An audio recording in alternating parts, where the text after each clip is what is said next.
Good afternoon, ladies and gentlemen. My name is Judge Lal, and we're going to begin with our first appearance for misdemeanor cases. These are cases which have been formally accused by the Solicitor General of Fulton County, and they have now been bound over to State Court of Fulton County. Oops, my video is off again. Sorry about that. Okay. So when we address each of these cases, I will let the defendant know what is their new accusation number, the charges that have been brought against them, to appoint counsel where necessary, and to set or modify the bond. For some of you who still continue to remain at the facility, you will be provided also with a new court date. Miss, who do I have today? Miss Champion? Or who's my litigation manager today? It's Miss Champion, Judge. All right. Would you have the new court date, Miss Grace? Yes, it's the 15th. Okay. As I was saying, so some of you may receive a new court date, and that would be January 15th, 2026 at 9 a.m. This next court appearance will also be a virtual proceeding, so those who plan to attend, please make sure you obtain the Zoom link from the clerk's office. Now, if you are a friend, family member, an alleged victim, someone here to testify on behalf of or against a defendant, please switch your video off. Switch your video off and make sure that your audio is on mute. You're also required to be dressed appropriately. You're not to have any children on the screen. Okay? And if anyone violates these rules, we will remove you from Zoom. Okay? Make sure your video is off and that your audio is muted. When you see or hear the defendant whom you want to address, you can chime in at that time. If you are charged with one or more misdemeanor offenses, please remember that you have a right to remain silent. Anything that you say during the course of this virtual proceeding that's not only being recorded but live streamed, your statements can and will be used against you in the treatment of your case. You have a right to an attorney. If you cannot afford one, one will be appointed to represent you. Again, if you are not an attorney, if you are a victim, a friend, a witness, make sure your video is off. Okay? Otherwise, we will help you. Miss Grace, please switch off anyone's video is not listening. Okay? Where should we begin? Courtroom 3, is this an interpreter case? No, Judge, how you doing? Fine, thank you. Happy New Year to you. Position number 2, please. Okay. This is Dominic Ashanti Bernard, accused of simple battery from January 1st of this year, case 26CR10B.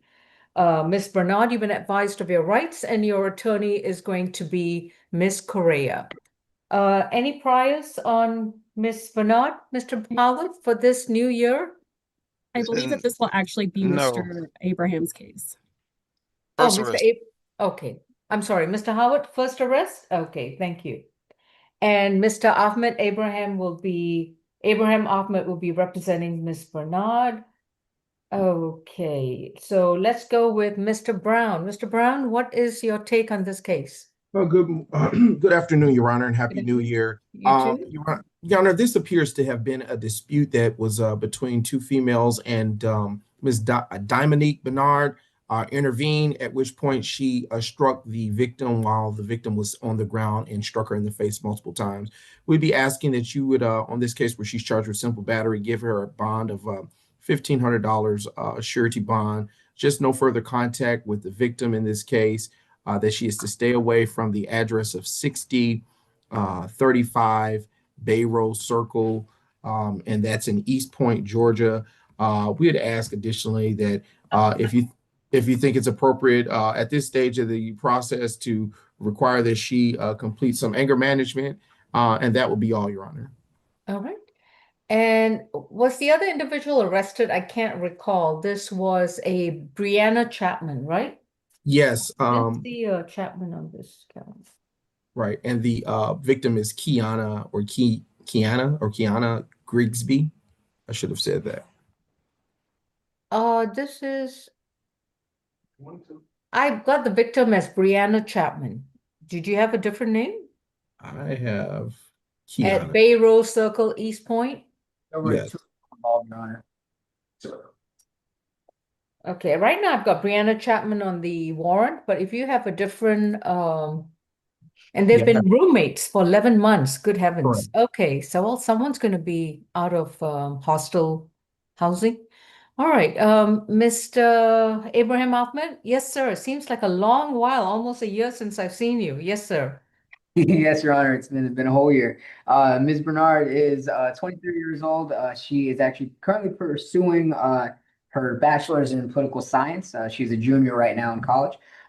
As to her work, she works in medical sales. She's been doing that for about just over half a year. But before that, she's also worked in an Amazon warehouse. She's been in Georgia her entire life, including Atlanta. Her mom and her dad and most of her family is really over here. As to her address, as we just referred to, yes, it is where the alleged incident took place. Everybody's name, including Ms. Kiana's name, Ms. Chapman's name, and Ms. Bernard's name is on the lease as well. Your Honor, this is kind of an interesting case.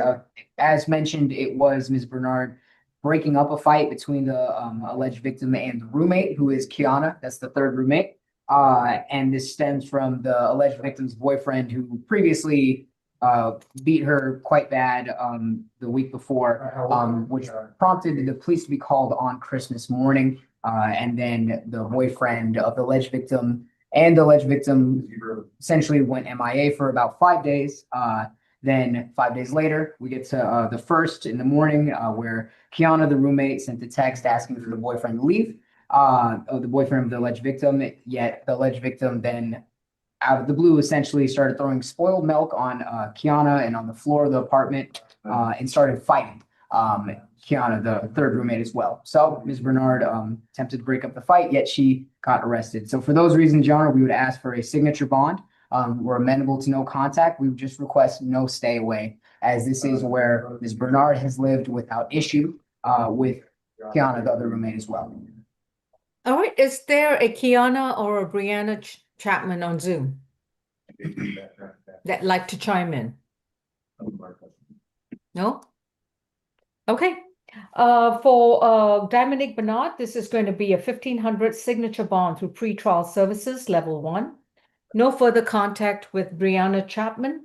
She will need to vacate the premises. So she'll allowed a one-time visit to the 6035 Bayard Circle in East Point with a police officer to retrieve her personal belongings. That visit cannot last 1 hour. Then she will update the court with her new mailing address within 30 days of being released. She's to stay away from the location, stay away from Brianna Chapman, and have no further contact with the Ms. Chapman.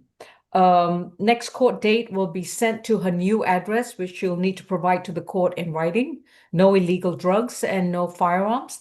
Thank you. Oh, and she will need to complete 2 anger awareness classes with pretrial services. Thank you.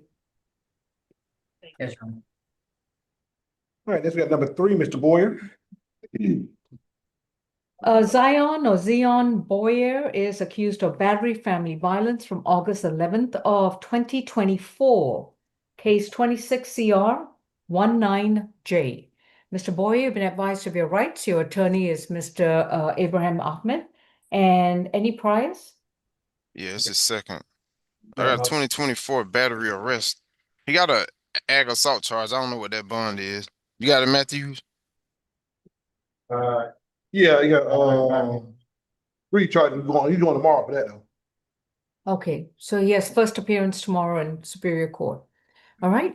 Mr. Seth Brown, what's the recommendation? Yes, Your Honor. This appears to be an incident, a verbal altercation between his sister, Ms. Deanne, and that's spelled D''ANN Early, where he pushed her down a flight of stairs after a verbal altercation and causing some lacerations or cuts to her leg. We'd be asking, Your Honor, in this situation, although it is a little remote, it does kind of concern the state that he has appeared again here and has another charge. We'd ask for a $3,000 good bond.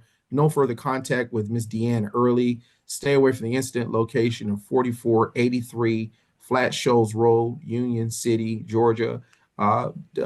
This is his sister, so we would just be asking for anger management, and that would be it, Your Honor. All right. This person on Google Pixel, are you Deanne Early? And would you like to chime in?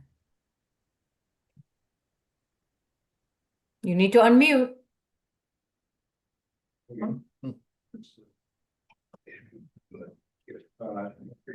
All right. Are you Deanne Early?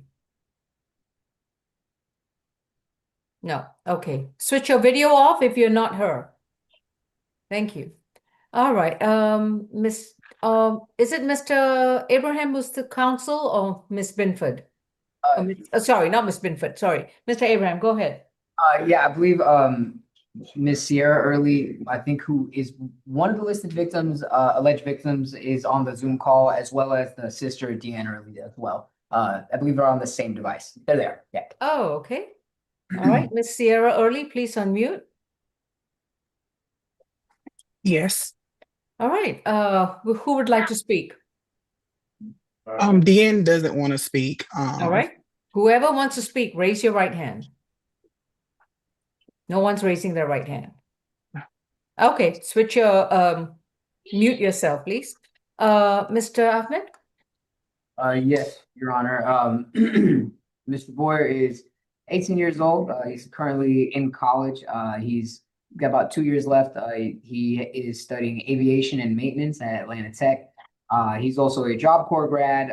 He has about 15 automotive certifications. Speaking of automotive, he works at A1 Roadside Assistance part-time, and he's working at the airport before.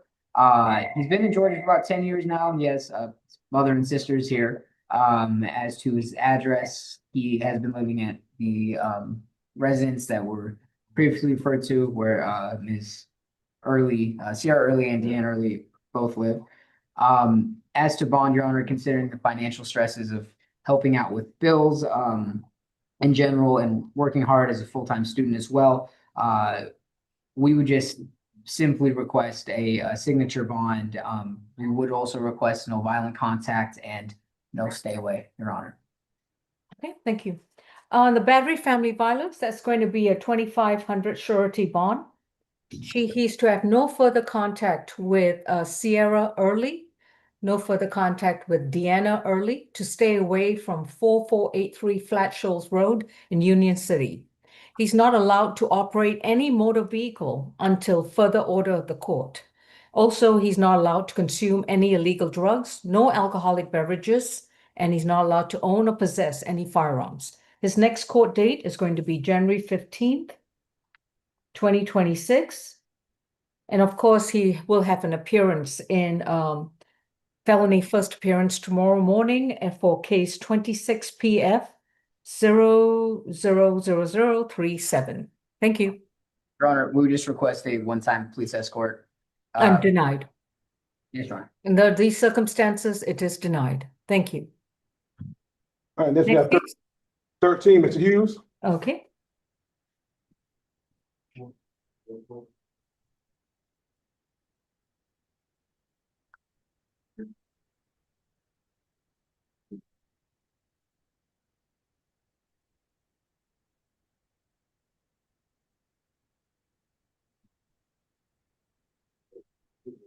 We have Mr. Robert Hughes, case number 26CR22A, accused of the following charges stemming from a traffic matter: following too closely, no valid insurance, driving under the influence of alcohol less safe, and possession of an open alcohol container.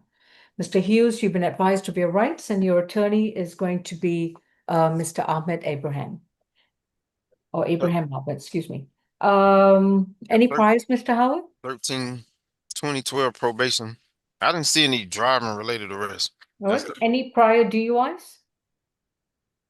I don't think so. I'll go back and check though, but I don't recall seeing it.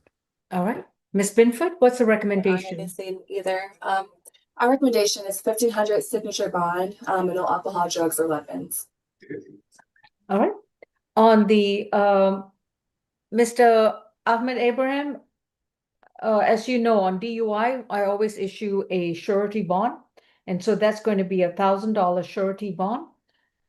Any other comments about the surety bond? No comments about the surety bond. I would, if Your Honor would appreciate, I could go through the background of Mr. Hughes. The states agreed to a signature bond, so the other items are going to be a signature bond. I just wondered whether you had a comment about the DUI. No other comments besides. Okay. On the following too closely, that's going to be 500. No valid insurance is going to be 1,000. And possession of an open alcohol container is going to be 1,000. This is going to be a $3,500 split bond. On the DUI charge is $1,000 surety, and then the remaining $2,500 is a signature bond through pretrial services level 1. No driving unless he's got valid driving privileges reinstated by the Georgia Department of Driver Services. He'll need to check with them to see if it has been suspended as a result of the DUI. No illegal drugs, no alcoholic beverages, and he will report to pretrial once a month. He will also be subject to random screens for illegal drugs and alcohol. Next court date will be January 15th unless he bonds out. Then he will need to maintain a current address until this case is resolved. Thank you. Number 9, Mr. Foster.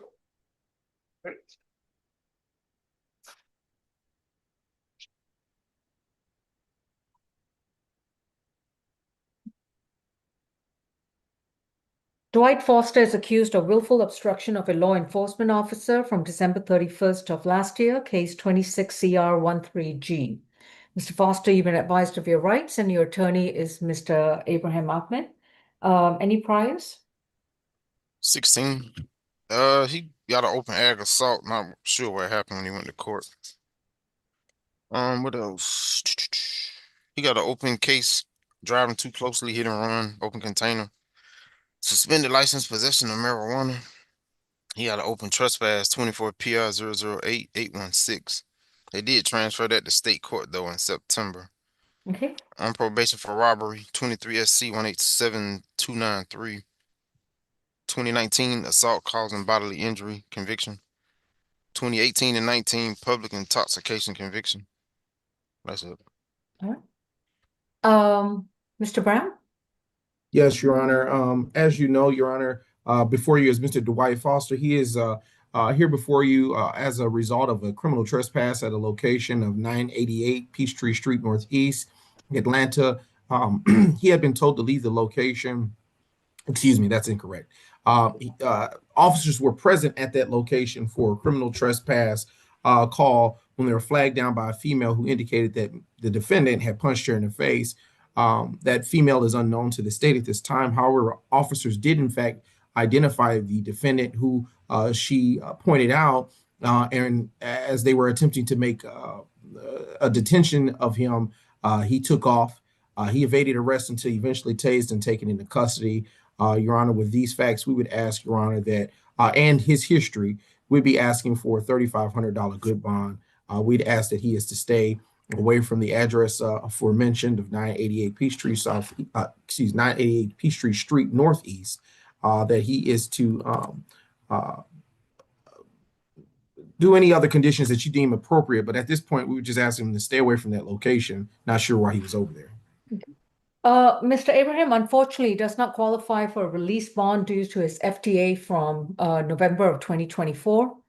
I am going to set a $1,000 surety bond unless you have any comment. No other comments, considering the limitations, Your Honor. Okay. For the willful obstruction of a law enforcement officer is a $1,000 surety bond to stay away from 988 Peachtree in Northwest location in accordance with any criminal trespass warnings that have been issued. This case is going to be further noticed to January 15th, along with his other open case, 21 CR 005005G. He's got a new bench warrant from that case. He's also got a probation hold as well as an open felony case. Thank you. And next we got 22, Mr. Sumlin.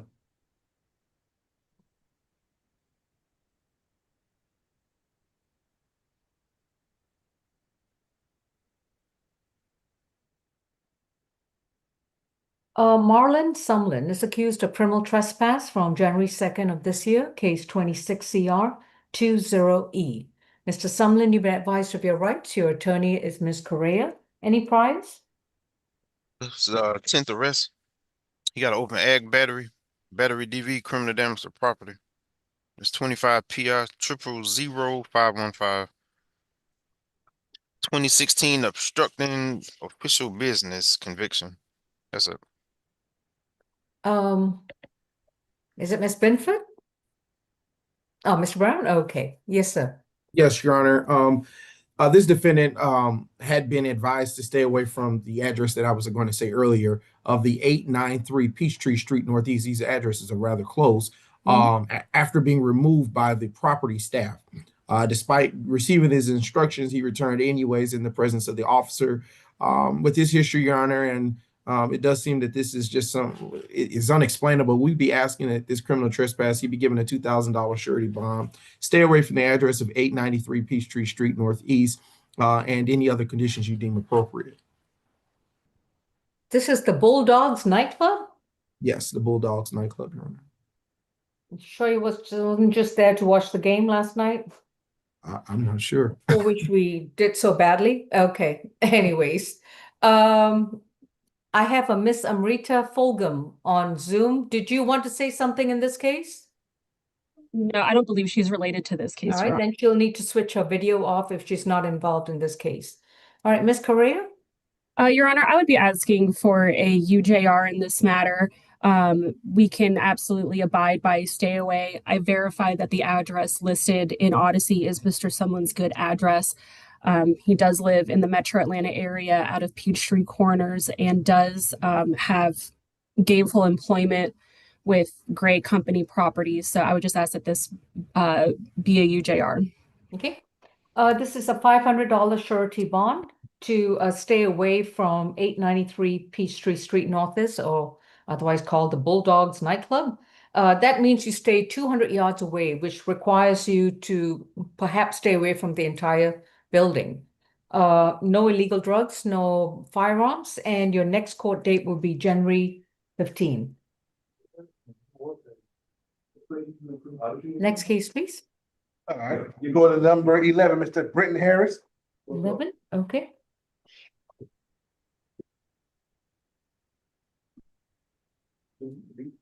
This is Brenton DeAndre Harris. Is that correct, Deputy? Yes. Okay. So, Mr. Brenton Harris, case number is 26CR14F. He's accused of criminal trespass and committing certain acts which are prohibited at a bus, rail, or station from January 1st of this year. Mr. Harris, you've been advised of your rights, and your attorney is going to be Mr. Abraham Ahmed. Any priors? 10. We got an open case out of Clayton County. Drug-related objects. 2025 probation, 2025 shoplifting arrest, 2024 failure to appear. That's All it. right, oh, sorry. Brown? Yes, Your Honor. It appears that this defendant entered the North Avenue MARTA station after having already received a permanent ban on July the 27th of 2025. Officers did see that he entered and pushed past the fare gate without paying. We'd be asking for a $2,000 good bond and require that he stay away from that address of 641 West Peachtree Street, Northeast Atlanta, Georgia. Mr. Abraham Ahmed, anything to add? Yes, Your Honor. As to Mr. Harris, he's 33 years old. He's actually in college currently. He's studying audio production and engineering. And he's actually working self-employed, doing the same thing as an audio engineer. Also, I believe as a tattoo artist as well. And also as a clothes retailer. He's been in Georgia all of his life, in Atlanta as well. He has all of his family here. He has one child, a 10-year-old son. As to his address, he has a good address. He's also looking to go into the military, either the Army or the Marines. And as to bond, considering the FTA, we would then, if not ask for a signature bond, we would ask for it to be as low as possible, Your Honor. All right. It's going to be a $25 cash bond on each count for a total of a $50 cash bond to stay away from all MARTA property, including all the buses, the trains, the stations, the parking lots, and the amenities, as well as their offices. Thank you. Next court date is January 15th. Number 12, Mr. Dominique Harris.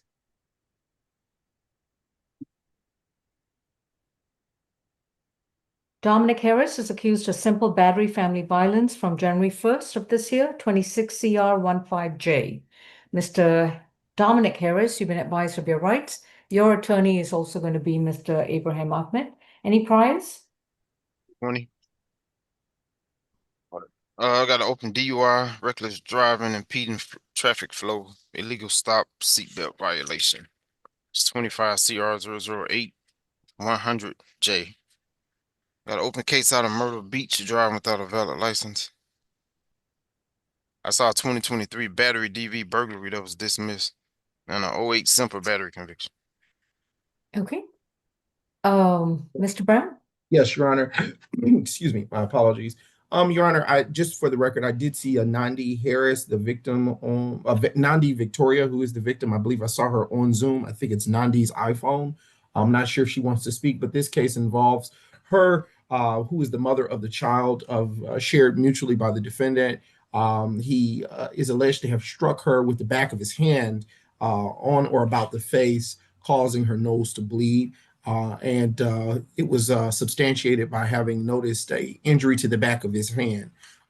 In this situation, Your Honor, my apologies, he is charged with simple battery family violence. We'd be asking that you give him a $2,500 good bond. No further contact with Nandi Victoria. Stay away from the incident location of 3420 Norman Berry Drive in Hateville, Georgia, which I believe is a hotel or of some sort. And we would also ask, Your Honor, that he be required to undergo family violence intervention program classes to avoid any such further issues of this type. Okay. Nandi Victoria, if you want to chime in, you please unmute your video and unmute your Zoom and raise your right hand. Do you solemnly swear and affirm the testimony you provide will be the truth to the best of your knowledge? Yes, ma'am. All right. Did you agree with the prosecutor's assessment? No, can you please not issue a no contact order? And why not? Well, I depend on him. He's my family. In what manner? Like right now, we only got one car, and I mean, how are you his family member? You're not married to him, are you? no, we have a child together, ma'am. But you're not married. Yes, I'm aware of that. Okay. And other than a financial support or mobility support, why else should I let him have contact with you? This sounds pretty serious. I understand, and this has never happened before with us. We don't have no incidents. We don't have any history of any violent manner. And I do apologize. You have nothing to apologize for. Let's get that one thing straight. Okay? Yes, ma'am. Thank you, Miss Victoria. If you please mute your screen. What is the status of his 2023 battery family violence case? I've got, If you give me a second, Your Honor, I can try to look into that for you. Just trying to I get see out. that he was released 23 CP 223742, I think. Does it say dismissed to the right of it? No, it's got Who is a, this, Harris? yes, Dominic Harris. Here's still open. Hold on, let me see. 223742. Okay. Mr.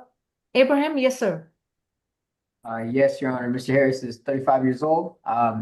He's been working at the Amazon warehouse, certified, of course, with heavy equipment. Been using that for a good little while now. I think about 5 years. About 5 years.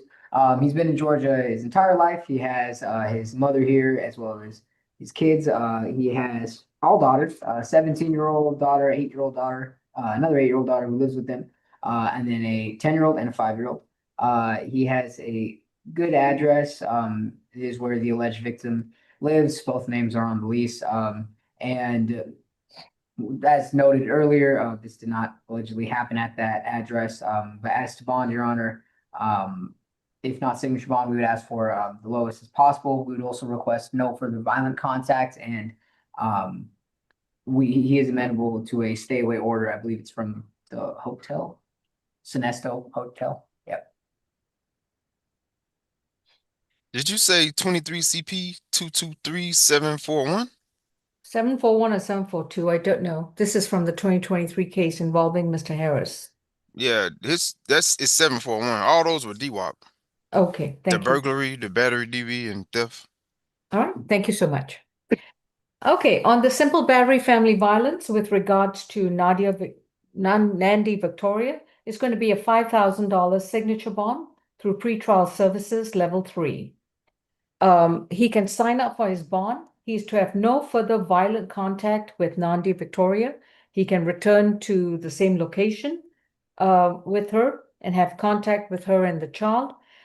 Within 30 days of being released, he will enroll in a domestic violence intervention program. This is a series of 24 classes that he must enroll and attend and complete all of them at his expense. He is not allowed to skip or miss any of the classes. No illegal drugs, no alcohol, and no firearms or weapons. He will be subject to random screens. His pretrial monitoring will be for a period of up to 12 months. Mr. Harris, if you get arrested again, if you violate the conditions such as engaging in physical or verbal altercations with Miss Nandi Victoria or anyone else in the same household, your $5,000 signature bond will be revoked and you'll probably be amended to either a cash bond or a surety bond. Your next court date will be sent to your current mailing address. If you move from the Sinesta Suites, please make sure that you update us with the correct mailing address immediately and in writing. Thank you. And this is level 3. Next, we got 21, Mr. Porter Hernandez. 21.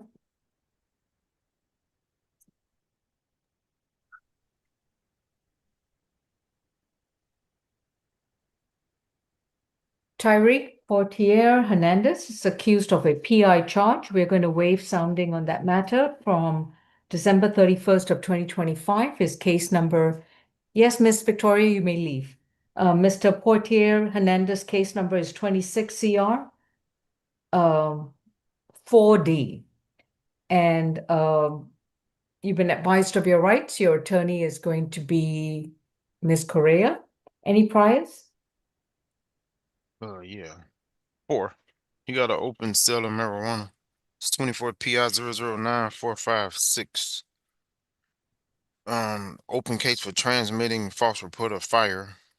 I saw a 2022 ag assault, criminal damage that was dismissed. That's it. Mr. Brown? Yes, Your Honor. We're going to be asking here for a $3,500 good bond. Stay away from the incident location of 3800 Main Street. Excuse me. Yes, 3800 Main Street, College Park, Georgia. And that will be all. Um, I'm sorry, I keep hearing someone's background noise. All right. Ms. Correa? Thank you, Your Honor. I'm asking for this to be a UJR. I did just put Mr. Poitier's address in the chat so that can be updated. But at that address, he resides with his brother and his sister. There are some underlying diagnoses that led to the incident that is on today's calendar.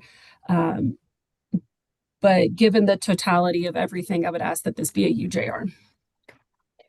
This is going to be $1,000 surety bond to stay away from the incident location. He is to have a social worker visit to address any MH or BH issues. I don't have any information on him, including housing. So if that's his correct address, we probably have to update it, but I'm not sure. So if we have a social worker interview, please also verify his housing situation. His next court date is going to be January 15th. Thank you. All right, next we got number 6, Mr. Clark.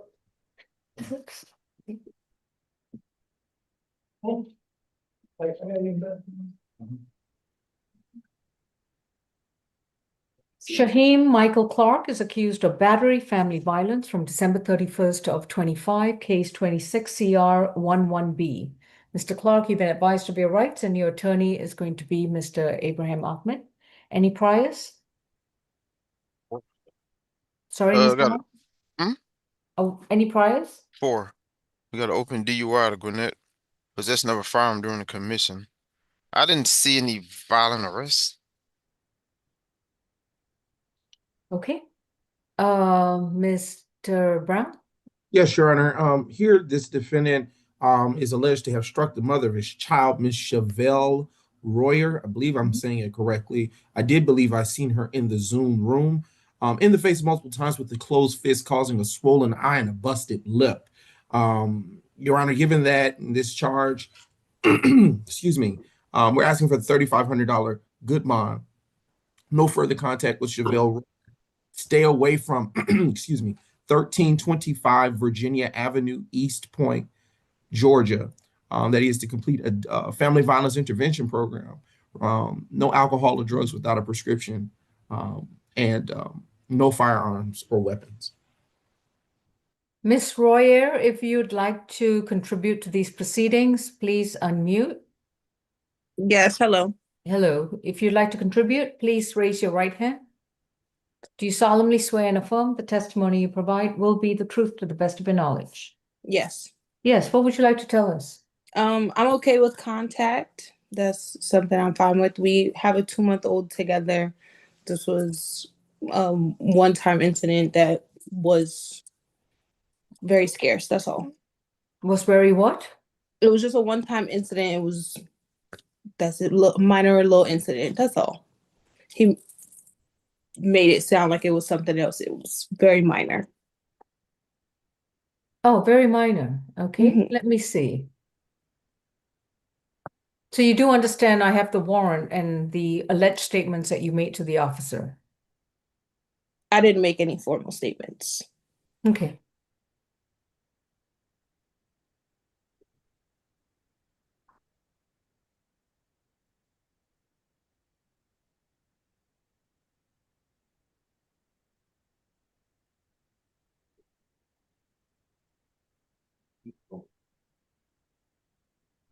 All right.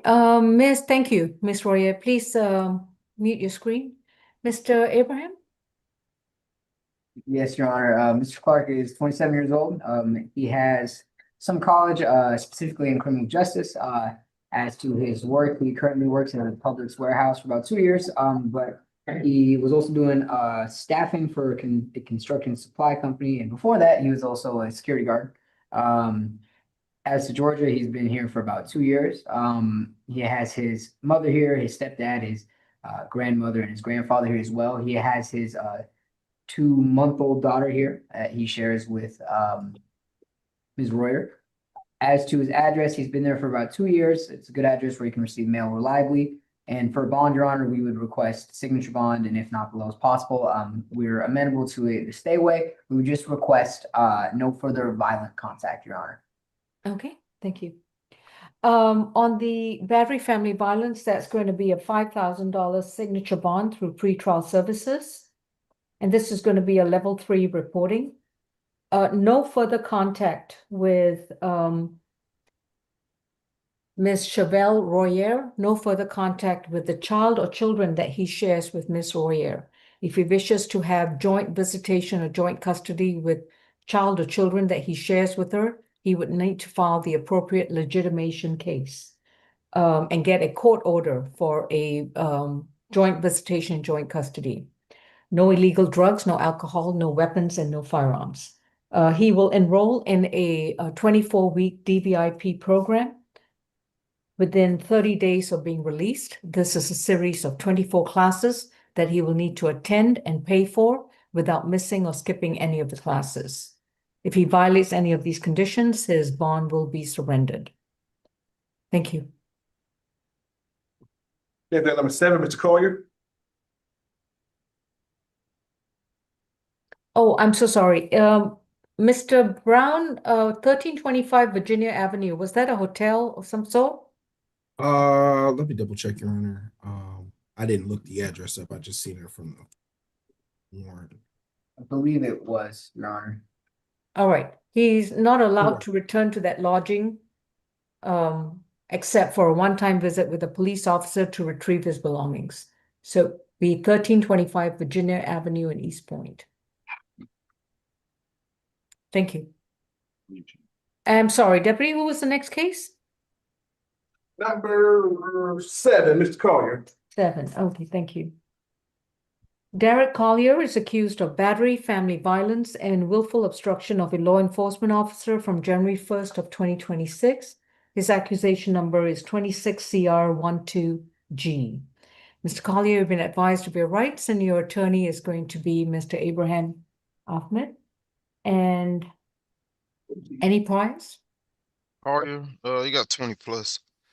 Got an open shoplifting out of Myrtle Beach. Open driving under suspension, Myrtle Beach. Got another driving under suspension, failure to stop for a blue light. On probation, simple battery family violence, 25 CR 007 639G. Got a, let's see, 2023 battery DV conviction, 2023 simple battery DV hindering 911 calls conviction, 2024 it failed to appear, and he got a burglary conviction from 14 and the LTA. Thank you. Mr. Brown? Yes, Your Honor. This case is very concerning to the state because, Your Honor, to my recollection, the notes passed off to me by the victim witness advocate suggest that there were other cases with this exact victim that were here in this office, Ms. Janelle Ricks. Officers in this case responded to the location after being informed that the ex-boyfriend punched her in the eye. Upon arrival, they saw him leaving the house, ordered him to stop. He would not follow lawful commands and were required to tase him. They did observe visible injuries on the victim. That being the case, Your Honor, we're going to be asking for a $4,000 good bond on the family violence, on the battery family violence. And on the willful obstruction, we're going to be asking for a $1,000 good bond on that for a total of $5,000. We'll be also asking for no further contact with the victim of Ms. Janelle, that's Janelle Ricks, Ricks. We'd be asking that he stay away altogether from 3984 Adamsville Drive, Southwest Atlanta, Georgia, that he be required to undergo family violence intervention, that he have no alcohol or drugs without a prescription, no weapons, no firearms. And I believe, Your Honor, that should do it. We'd ask anything else you think is appropriate. Nothing further. Go ahead, Mr. Abraham Ahmed. Yes, Your Honor. Mr. Collier is 40 years old. He has a GED. He's just actually starting to work at Terzo Warehouse. So he's just done a good job. Before that, though, he was working in construction for a good bit. He's been in Georgia for about 4 years now. He has three daughters and one son. His son, I believe, is going into the Army pretty soon. As to his address, he is currently unhoused and experiencing some financial difficulties. He did used to live with the alleged victim. So because of that, Your Honor, because of those financial stresses, we would request, if not signature bond, as low as possible. We're absolutely okay with the no contact as well as the stay away. We would just request a one-time escort to retrieve some of Mr. Collier's belongings. Janelle Bricks, if you on Zoom, this is the time to unmute and start your video. No?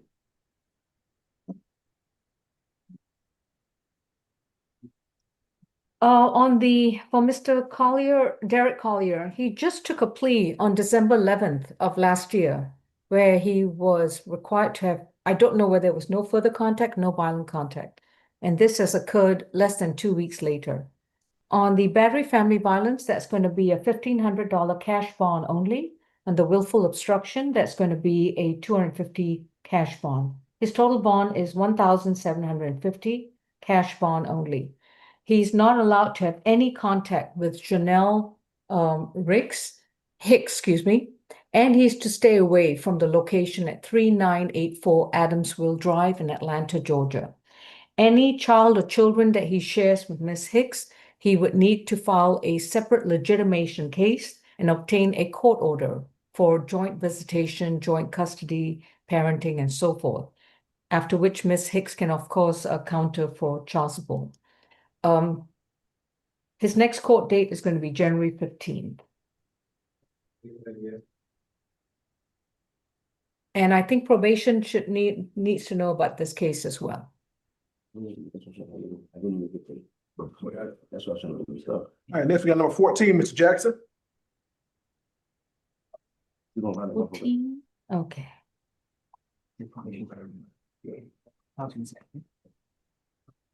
Jamarcus Antonio Jackson is accused of simple battery from December 14th of 2025. Mr. Jackson, you've been advised of your rights, and your attorney is Mr. Abraham Ahmed. Your new case number is 26CR16B. Any priors, please? Yeah, 21 on probation. DeKalb County for obstruction, possession of drug-related objects, sale of marijuana.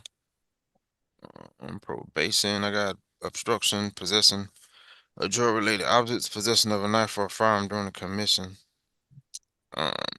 Is that the DeKalb probation? Yeah, those are DeKalb. Okay. I got a 2017 simple assault trespass conviction. Hey, I'll be back. I gotta run upstairs. They just sent the ad on, so I gotta go get it. Okay, thank you. Mr. Brown? Yes, Your Honor. Just one second. Miss Grace, can you switch off the video for John Johnson? It's very distracting, please. Thank you. Go ahead, Mr. Brown. Sure thing, Your Honor. We are asking in this case, well, here, Your Honor, it appears that the defendant came home to his mother's home to ask her for $2. When she said no, he became irate. His sister came to the house around that time to visit their mother and tried to defuse the situation when he pushed her down to the floor. Given these facts, we'd ask for a $1,000 surety bond. No further violent contact with Miss can't say her name. Just his sister's it's Jay Jackson. I'll give you the first name in a second, Your Honor. And we'd also ask for anger management and that he have no alcohol or drugs without a prescription. All right. Is there anyone who wants to chime in with regards to Mr. Jamarcus Jackson? All right, Mr. Abraham? Yes, Your Honor. Mr. Jackson is 29 years old. He has his GED.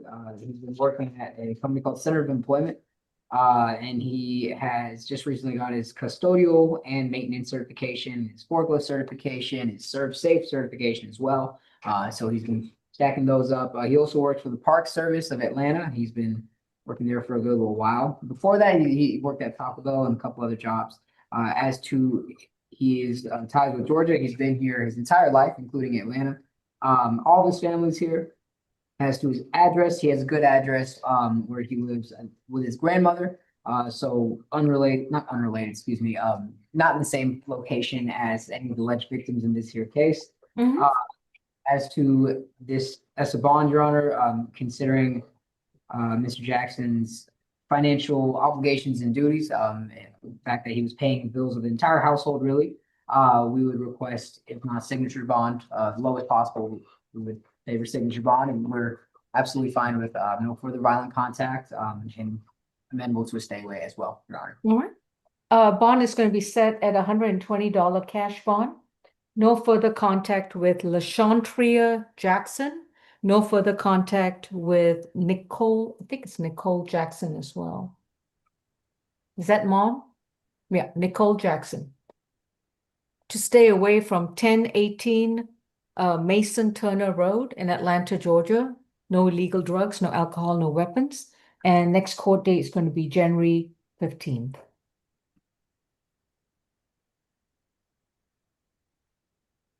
All right, next we have number 15, Mr. Jeter. Yeah, I was looking, I don't see him, or I can't see. All right, Dr. K, you'll need to mute your screen, please. Okay, Del Monte Jeter, if we can have Mr.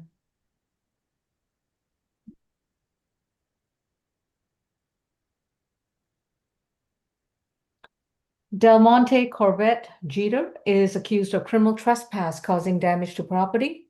Mr. Jeter, your case number is 26CR21D. You've been advised of your rights, and your attorney is going to be Mr. Abraham Mahmoud. And any priors? Oh, is Mr. Howard back? No? All right. Mr. Brown or Miss Binford, whoever's proceeding, if you have his GCIC, I can hear that. Yes, Your Honor. That up for Dieter. I beg Who your we pardon? on? We on position 15, Mr. Jeter, I think, Jeter. Well, we got an open ag battery out of Gwinnett on probation in Gwinnett for simple assault, theft by taking, trespass. 2020 communicating threats conviction, and a 2015 felony assault conviction. This was out of state. Thank you. Miss Binford? Yes, Your Honor. Here, the defendant broke into his sister's home. She found out and called the cops on him. We do recommend $1,000 surety bond and to stay away from location at 2280 Campbellton Road, Atlanta, Georgia. And that'll be all, Your Honor. Jasmine Hicks, if you want to address the court, this is the time to unmute and start your video. I'm turning it. All right, Mr. Abraham? Yes, Your Honor. Mr. Jeter's he is 48 years old. He almost has, excuse me, his associates in cybersecurity, but he does have his network management certification, and he also has a pretty lengthy background in terms of education and criminal justice. As to his job, he is self-employed. He actually runs a kind of a new invention, if I'm not mistaken. Starting a new invention to prevent gravel falling off of trucks and causing damage to cars. So he's been working with insurance companies for that and getting that going as well. And before that, he was also working in construction. He's been in Georgia for about 9 years. He was in the Army for about 6 years, as well as the National Guard. As to his address, it was not where the alleged incident took place. And he can reliably receive mail at his own address. As to bond, Your Honor, we would request signature bond. We're amenable to no contact as well as the stay away. This was purely a dispute about retrieving his own property. So he's more than happy to stay away from that address, Your Honor. All right. And I believe Jasmine Hicks, last call. No? Okay. Anything else, Mr. Abraham? I was just going to say, I believe his bond was previously set at 3,000 surety. Yes, the state's recommended a 1,000 surety. Oh, yes, Your Honor. All right. I'll go with the state's recommendation. This is a $1,000 surety bond. No further contact with Jasmine Hicks to stay away from the location, 200 yards away from 2280 Campbellton Road, Unit 607 in Atlanta, Georgia. No illegal drugs, no alcohol, no weapons. And the next court date is going to be January 15th.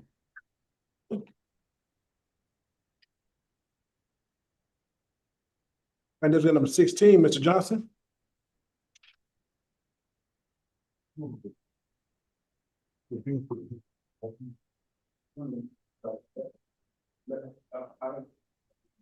John Edward Tyler Johnson III is accused of misdemeanor possession of marijuana and improper right turn from January 1st of this year. Case 26 CR 17B. Mr. Johnson, you've been advised of your rights, and your attorney is going to be Mr. Abraham. Any priors? 4, on probation out of Cobb, discharging firearm while under the influence. 2025 reckless conduct conviction. It was with that arrest, but he's not on, I don't think he's on probation for the reckless conduct part. Okay. Got a 2025 trespass, disorderly conduct arrest, 2015 burglary in the first, obstruction, first offender. Your Honor, I've got an FTA from this year. Is that 26? Oh, this is from a 23 SC 190700.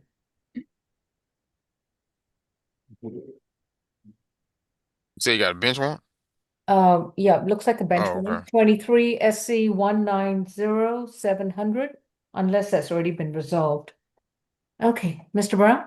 yes, Your Honor. It appears that this defendant was brought here before you on the 2 charges: possession of marijuana less than 1 ounce, improper right-hand turn. He was found in possession of 28.2 grams of a green leafy substance of suspected marijuana after making an improper right-hand turn on West Broad Street. Be asking for a $100 cash bond on both counts. No alcohol or drugs without a prescription. We'd be asking that you implement anything else you deem appropriate. Yeah, I've got a bench warrant, an order of judicial hold from June 24th, 2025. I'm not certain what's going to happen. I don't know whether he had first appearance today for that bench warrant. Anyways, for the misdemeanor possession of marijuana, that's going to be a UJR. For the improper right turn, that's going to be a $100 cash bond. No illegal drugs, no alcohol, no weapons. Next court date will be January 15th, in light of his bench warrant. Thank you. And this number 18, Mr. Mayor.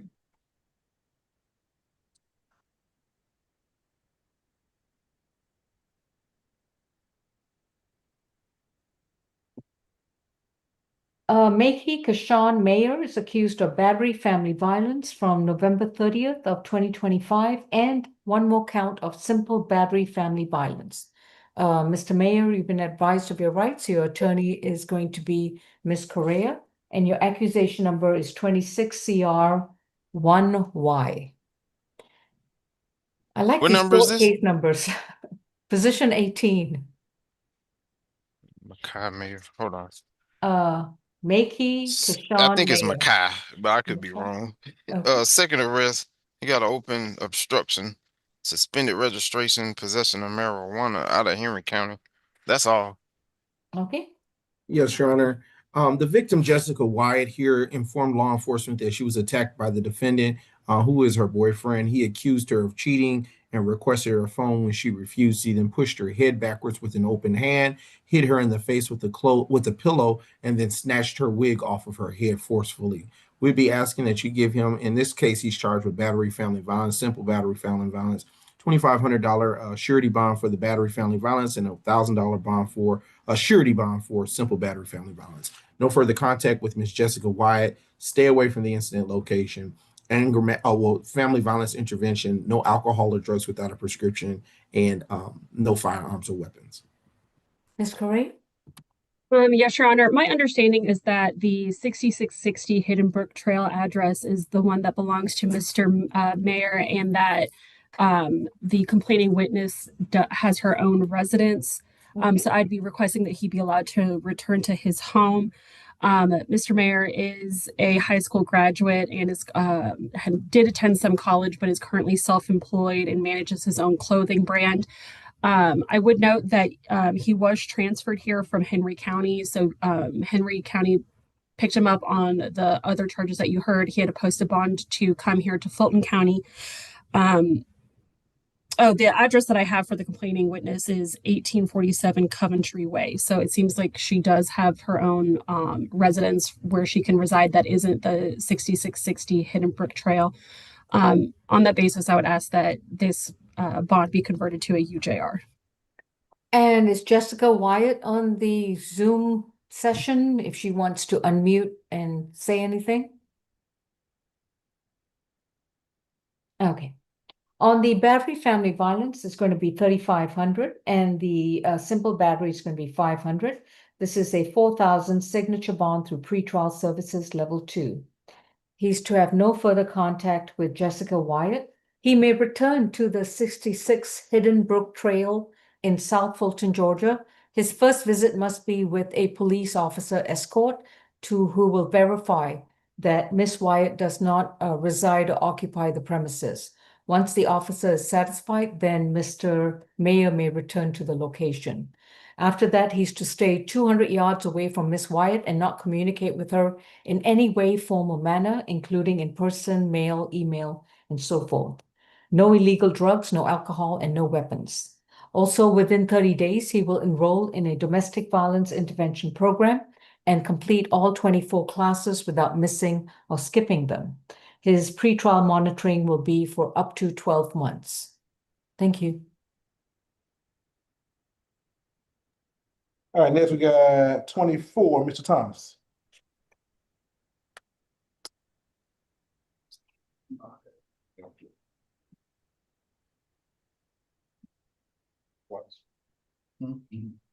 Michael Thomas is accused of theft of services, and this is from December 31st, 2025. His case number is 26CR6C. Mr. Thomas, you've been advised of your rights, and your attorney is Ms. Correa. Any priors? 18. He got cases out of Texas. I got a burglary of a building out of Waller County, Texas. Out of Houston, I got open ag assault causing bodily injury. Wanted out of Gwinnett County, fade to appear simple assault. Wanted out of DeKalb County, fade to appear simple battery, simple assault, disorderly conduct. Wanted out of Jonesboro, fade to appear disorderly conduct. That's all. Mr. Brown? Yes, Your Honor. This defendant is before you on a battery charge. He is alleged to have been punching Miss Tamala Donald. Oh, I'm sorry. Am I addressing Michael Thomas? That would be theft of services. Mr.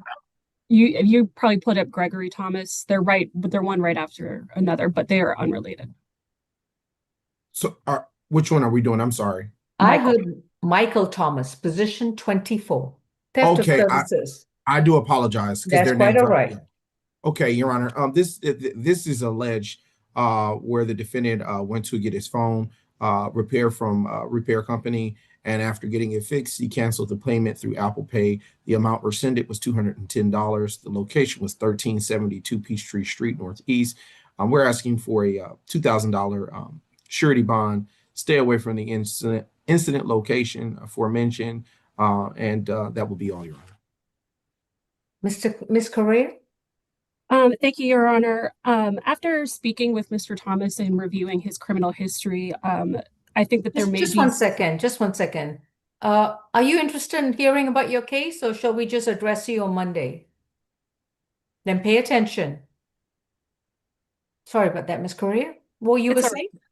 After speaking with Mr. Thomas, I think that there may be some mix-up with his GCIC regarding the Texas cycles. His name is fairly common, so at some point, Mr. Thomas will need to figure out why cycles from Texas are showing up. Mr. Thomas reports he has never been to the state of Texas. Otherwise, he is aware of the holds out of Jonesboro, Gwinnett, and DeKalb, and reports that he does understand that, he's gotten in trouble in the past, but he's working to turn his life around. The address listed in Odyssey is his good address. That is where he resides with his girlfriend. He has completed a trade. He is a trade certified electrician and is currently working with an electrical outfit that has been contracted to build out one of the new Amazon warehouses that's being built up over on the west side of Atlanta. The bond is currently set at 1,200. I understand that the FTAs preclude him from receiving a UJR. So we welcome any reductions. That way Mr. Thomas is able to bond out and handle the FTAs in Jonesboro, Gwinnett, and DeKalb. He can absolutely stay away from the incident location. I've got that he's already posted bond through King Bonding Company. If somebody had, then I would just ask that his bond sit as is. And so Michael Thomas, I see a 1,200 bond posted. And so I'm just going to go with that. 1,200 surety bond was posted. It's got a King Bonding Company by someone called Ameris. I don't know who that is. Unfortunately, even by posting this bond, we're going to reset the case to January 15th because of his 3 holes. So we're going to have to wait for one of them to come pick him up. Thank you. thank you. And next we got 26, Mr. Watts.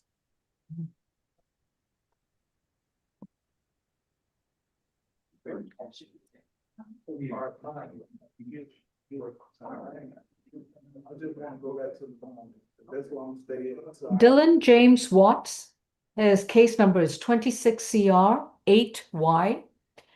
This stems from an incident of December 28th, 2025, and the following 5 charges, 3 counts of battery, family violence, and 2 counts of theft by taking.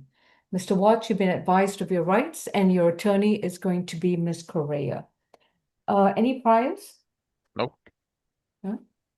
And Mr. Brown, yes, sir. Yes, Your Honor. This situation occurs from the defendant getting into a verbal altercation with his longtime partner, Alan Gallivan, who was the victim named in the warrant. The argument then turned physical, and he punched him in his face, which knocked his tooth out, bit his left arm, and also took the victim's iPhone 17 Pro Max and Boss earbuds. We'd be asking, Your Honor, in this case, that you give him for these counts, because he has 3 charges of battery, family violence. We'd ask for a $1,000 surety bond on each of the battery, family violences. We'd ask for $1,000 on each of the theft by taking, all surety, I would say, for a total of $5,000 surety. No further contact with the victim. I'm not sure who. I believe this is his place. I won't ask for a stay away, but I will ask for him to complete a family violence intervention, no alcohol or drugs without a prescription, no weapons, no firearms, and anything else you deem appropriate, Judge Law. Thank you. All right. Is there Alan Galvan who is on Zoom and who wants to address the court with regards to this case? I have a note that the parties reside together in the same household, so I'm a little concerned about not getting Mr. Gallivan's input. Ms. Correa? Well, to alleviate the court's concerns, Mr. Watts is prepared to move into a new address next Saturday. That's when his new lease begins, so he does have another place to go. I have advised him that once he has that full address, he will need to update the clerk of courts. That way he can receive appropriate mail at that address. But for now, it is 523 Belmont Drive out of Alpharetta. So still in the metro Atlanta area. He's also gainfully employed at Five Guys Restaurant as an assistant manager. At this time, I would ask for a UJR given his lack of criminal history. Okay. On each count of the battery, family violence, it's going to be 1,500. And on each count of the theft by taking, it's going to be 750. This is going to be a total bond of, correct me if I'm wrong, most likely I'm wrong, 6,000. And this is going to be a signature bond through pretrial services level 3. He's to have no further contact with Alan Galvin. He's to stay away from the home that he shares with Mr. Galvin, which is, I think it's 32 Plantation Drive. Is that correct? That is, Your Honor. All right.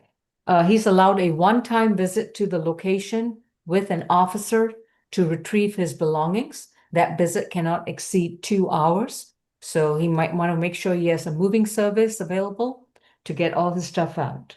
No illegal drugs, no alcoholic beverages, no weapons, and no firearms. Within 30 days, he must update the court of his new residential address in writing, and he must also enroll in a domestic violence intervention program within 30 days of being released. This is a series of 24 weeks of classes that he'll need to attend and complete at his expense.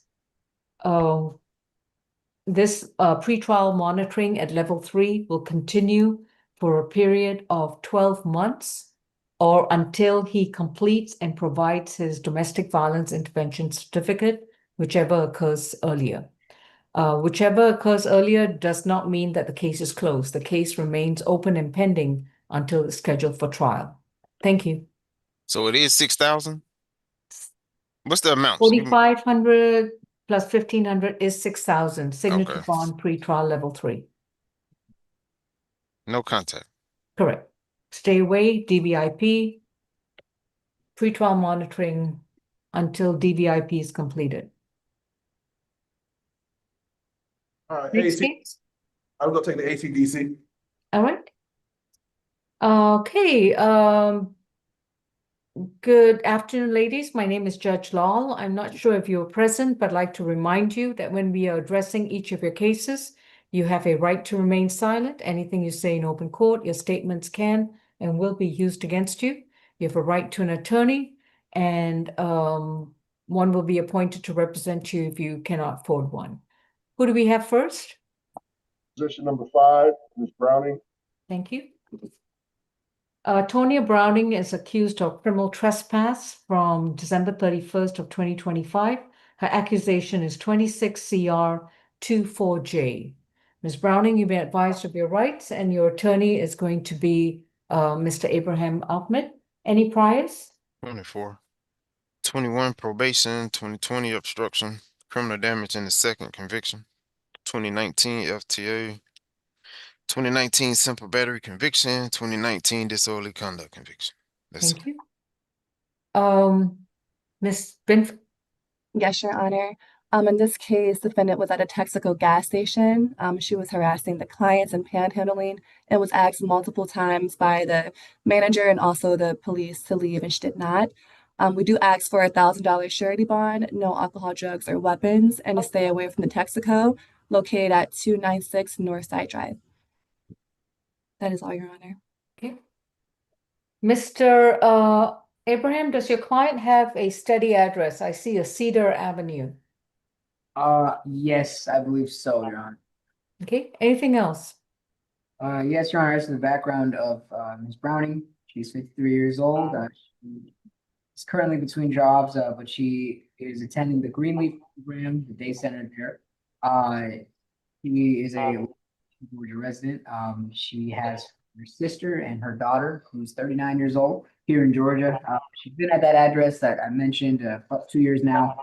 As to bond, we're simply requesting signature bond, Your Honor. She wasn't harassing anybody. She was handling, allegedly, and we would also be absolutely amenable to stay away. And Ms. Browning also signaled to me that she had a very important doctor appointment on the 6th of January. So for those reasons, and many more, so we would request a signature bond, Your Honor. All right. Bond is set at $20. It's a cash bond. Stay away from the Texaco gas station at 296 Northside Drive. Next court date is January 15th. Thank you. Thank you, Your Honor. Next, we have position number 8, Ms. Dutton.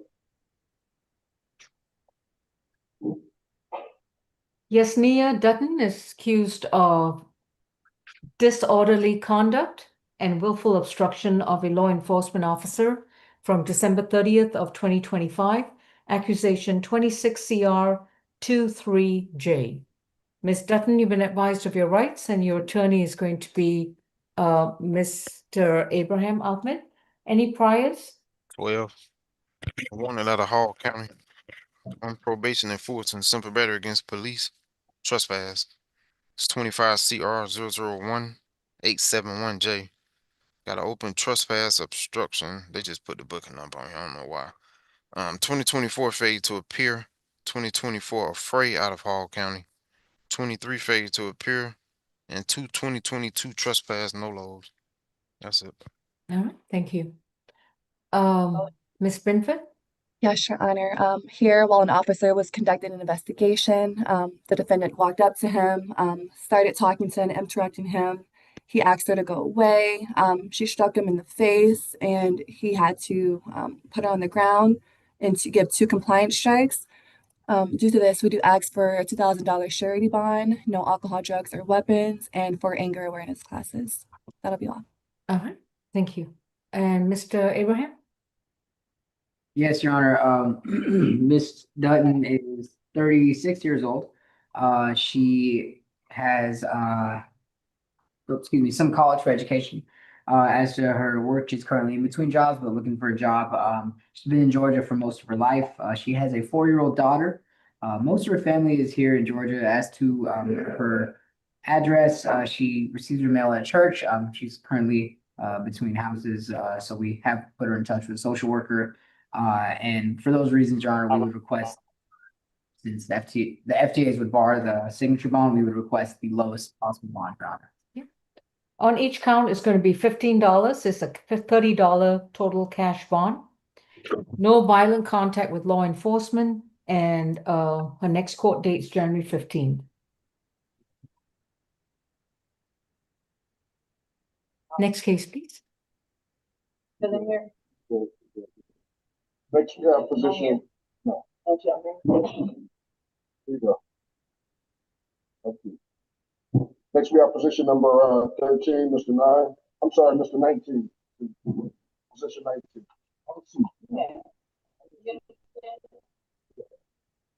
Okay.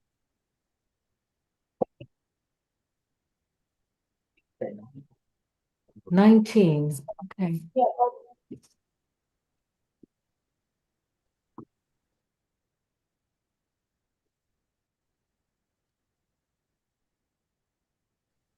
David, I'm sorry, I don't know how to pronounce this last one. Is it Nime or Naim?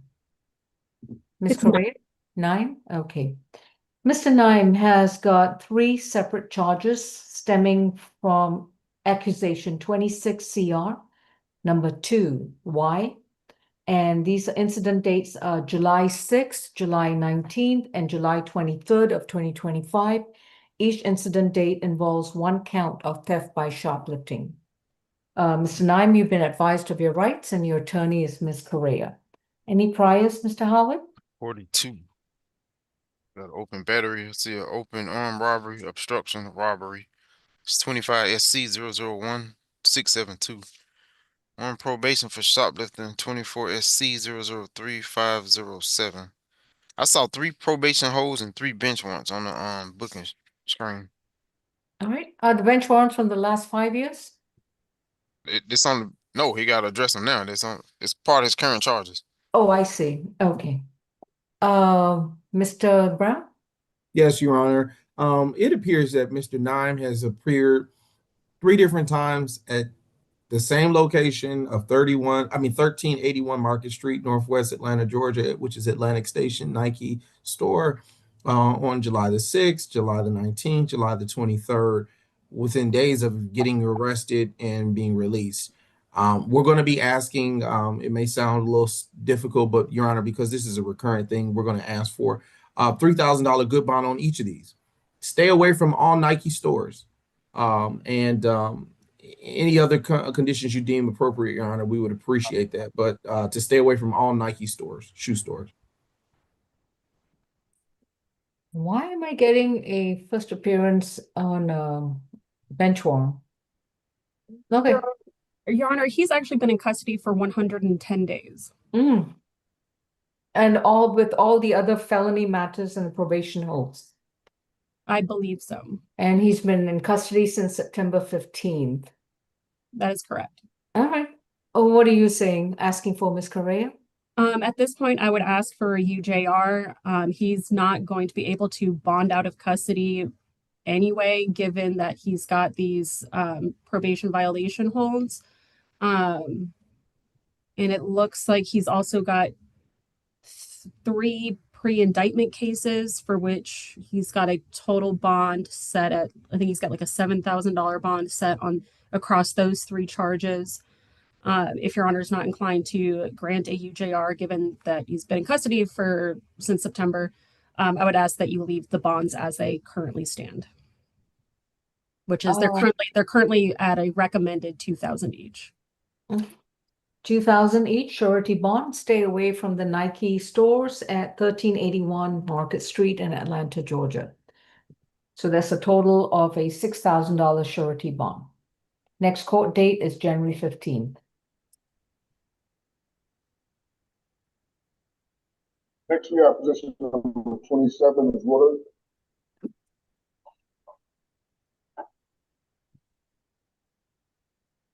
Jacayla Woodard is accused of willful obstruction of an officer and criminal trespass from December 31st of 2025.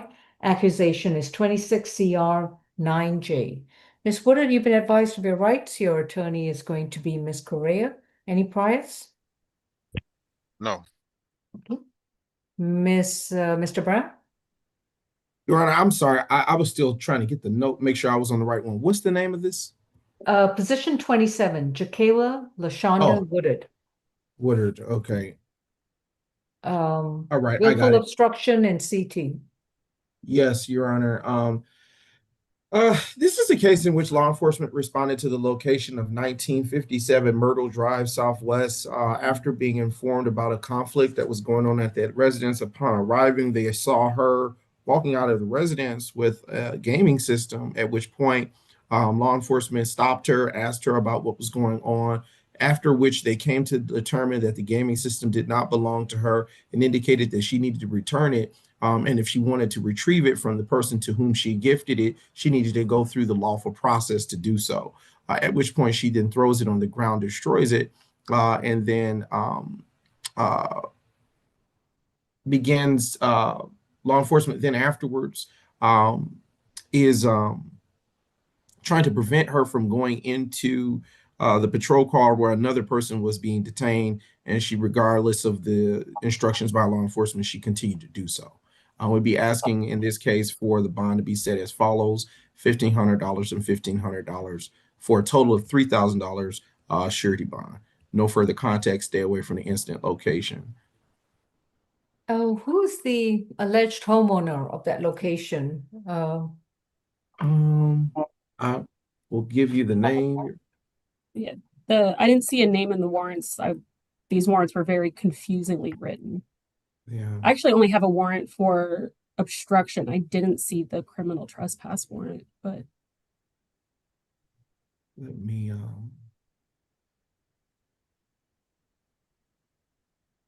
just 1 second. I'm sorry. All I see is Miss No idea. Okay, no, that's quite right. All right, Miss Woodard, on the willful obstruction of a law enforcement officer, that's well, going to be Your Honor, can I? it's going to be a signature bond. So Thank you. so it's a 750 bond on each count. This is a 1,500 signature bond through pretrial services, level 1. She is to stay 200 yards away from the incident location, which is the 1957 Myrtle Drive in Southwest Atlanta. She's to have no further contact with Sheridan Morris, A. Morris. And I'm just getting that off the police report. Miss Woodard is 18 years old. Who should I send her mother's contact info to? So sometimes when they're under 21, there needs to be a cosigner. I wasn't sure. I'm not going to require a cosigner. Okay. She's over 18. She can cosign. I mean, she can sign for her own bond. Okay. Miss Woodard, so you cannot return to that location. And if you're seen anywhere near that location, you can be arrested again and your signature bond will be revoked. If you get arrested again, if you don't show up for court, or if you do not report to pretrial once a month, your signature bond can also be revoked. This is an open active case. Please take it seriously. Thank you. What's the total? 1,500. Oh. Pretrial level 1. So we have over here at ACDC. Sorry, Deputy, what'd you say? I'm sorry, that's all we have over here at ACDC. Okay, sir. You enjoy the rest of the weekend. Thank you. You too. All right. Bye-bye, sir. Okay, courtroom 2. Are we addressing the add-ons as well? Yes, ma'am. All right. Just FYI, let me just check and see. Last time I checked, there were 12. Okay. And these are folks who were just brought into the courtroom. So good afternoon, ladies and gentlemen. My name is Judge Law, and this is your first appearance for cases, misdemeanor charges that have been brought against you. Upon being booked at the Fulton County Jail, your case has been formally accused by the prosecutor, who is the Solicitor General of Fulton County. So when we address each of your cases, please remember that you have a right to remain silent. Anything you say in open court, your statements can and will be used against you in the treatment of your case. These proceedings are not only being recorded, but also live streamed. So if you have any questions or comments, wait till you get a chance to speak with your attorney. You have a right to an attorney. If you cannot afford one, one will be appointed to represent you. Okay, courtroom 2, again, who would we have first of all? Add-on 4, Mr. McAfee Fulgham, sir. McAfee, okay.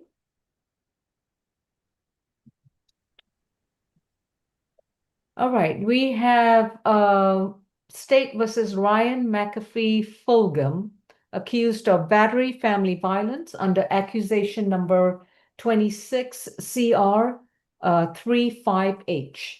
Mr. McAfee Fulgham, you've been advised of your rights, and your attorney is Mr. Calvin Shaw. Is that correct?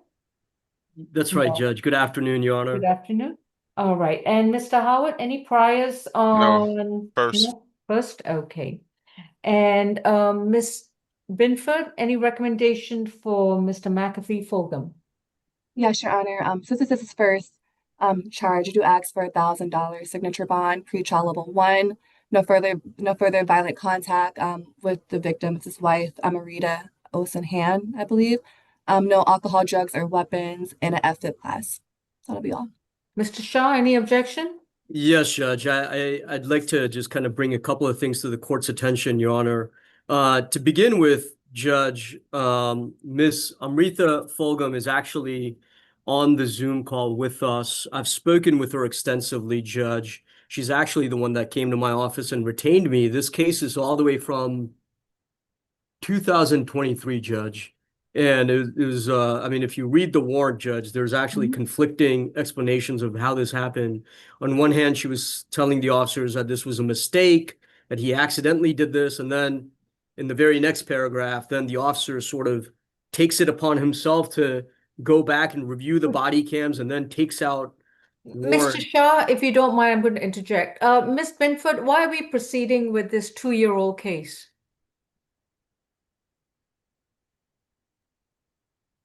It was on the list to file down, Your Honor. No problem. No problem. It'll be a UJR, and no, I can't issue. This is more than 2 years old. It's actually should be dismissed under statute of limitations. But I don't know if he was arrested between August 23rd to the present time, but if he was arrested outside the 2-year limit, there is really no jurisdiction. So the state can either null pros the case, or I'm going to dismiss the case. Case dismissed. All right, thank you, Your Honor. Mr. Nothing further, Judge. All right, Mr. Shaw, have a good one. And I'm assuming that that applies to both the warrants because there's 2 separate warrants, but the affidavit only talks about one of the incidents. One warrant was one warrant So- was for a August 4th, 2023 incident, Well, that's right, Judge. and the other August one was for 4th an and October. September. Is it The September? warrant says September 17th. All right. I'm so But, sorry. This is about 25 cases ago, so let me pull it up again to refresh my memory. Yes, Judge. All right, let me see now. One warrant was issued, The one in October is NOD. okay, Right. so the October 5th, 2023 is NOD'd. So then the earlier one from, both were August. from October 5th. So why do you have this? Yeah. So I think what happened, Judge, is that the officers were called out in August, or actually they were called out in September, but then the officer went back and looked at the case later in October, and then he took out a warrant. But it I still know. stands dismissed. So Yeah. I appreciate the input, Mr. Shah, but it's neither Yes, here Judge. nor there on this case. This case is dismissed. Both warrants are out of Okay. town. Thank you. Thank you, Honor. Happy New All Year, right. Judge. You too, sir. Can you submit a proposed order, please? And you can direct that to Miss April Champion Yes, at Judge, I can certainly. fultoncountyga.gov. Thank I will you. do that, Judge. Appreciate it, Thank Mr. you, Honor. Shah. Have a good one. one. Bye-bye. Courtroom 2, who's next? Add-on 6, Ms. Moore.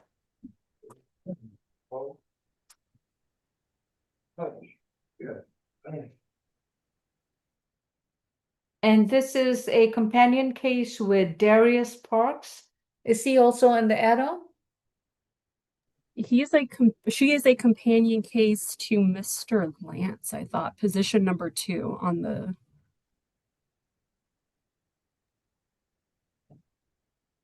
Is my understanding. So Miss Moore had to be referred out to the. I have a Darius Parks on position 10.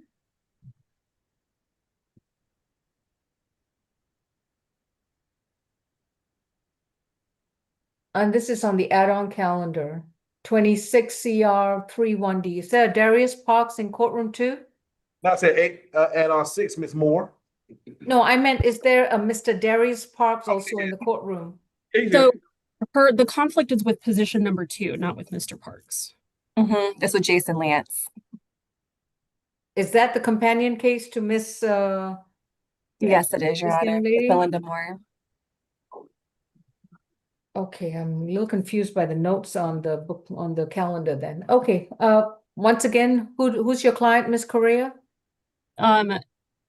Mr. Abraham Ahmed is taking position number 2. I believe Miss McLeod position number 6. That is correct. Good afternoon, Your Honor. Good afternoon. All right, so we have Melinda Moore, who's position number 6. That is correct, Your Honor, and I Okay, and I represent. do apologize. My calendar is a bit out of okay, here she is. Okay. So Mr. Abraham, Miss McLeod represents Melinda Moore, accused of battery family violence under accusation 26 CR 34F, and is Jason Lance in courtroom 2. Yes, ma'am. All right, could he come and stand behind Miss Moore on her left-hand side? Yes. Thank you. And Mr. Lance is position 2. And he's accused of battery family violence under accusation number 26 CR 37F. Mr. Lance, you are represented by Mr. Abraham Ahmed, and Miss Moore, you're represented by attorney Maureen McLeod, who is on the Zoom screen. Any priors on Miss Moore, Mr. Howard? 2019 probation, 2019 failed to appear. They Okay. said not prosecuted, but 2018 shoplifting conviction, 2017 battery DV, hindering 911 call, burglary, Convic- second degree conviction. That's one arrest, the battery DV, the hindering, and burglary in the second. And they were all convictions? Yeah, that's one arrest, all 3 of them. Okay. Lance, he got an open DUI out of Roswell. 2024 simple battery DV dismissed. That's it. No FTAs? For lands? Yeah, No, that's okay, all. thank you. Ms. Binford, what's your recommendation for both these cases? Both of them $1,500 surety to stay away from each other. It's not clear whose address is located at 638 Creekside Way. Whoever's house that is, or the person whose house is not, that to stay away. And then no alcohol, drugs, or weapons. That'll be all. All right. Mr. Ahmed, can you give us some clarity about Mr. Lance? Yes, Your Honor, I could go through Mr. Lance's background. Go ahead. We work together too. Yeah.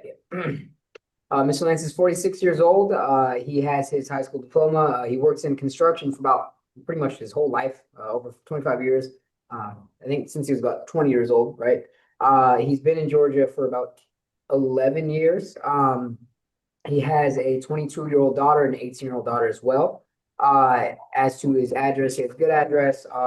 It is where the alleged victim lives as well. Both names are on the lease. And I believe he also works with the alleged victim. So for bond, Your Honor, we would simply request signature bond or lowest possible. We would also request no further violent contact and no stay away order. And Ms. Moore, do you have the same requirements? It does, Your Honor. No violent contact and stay away.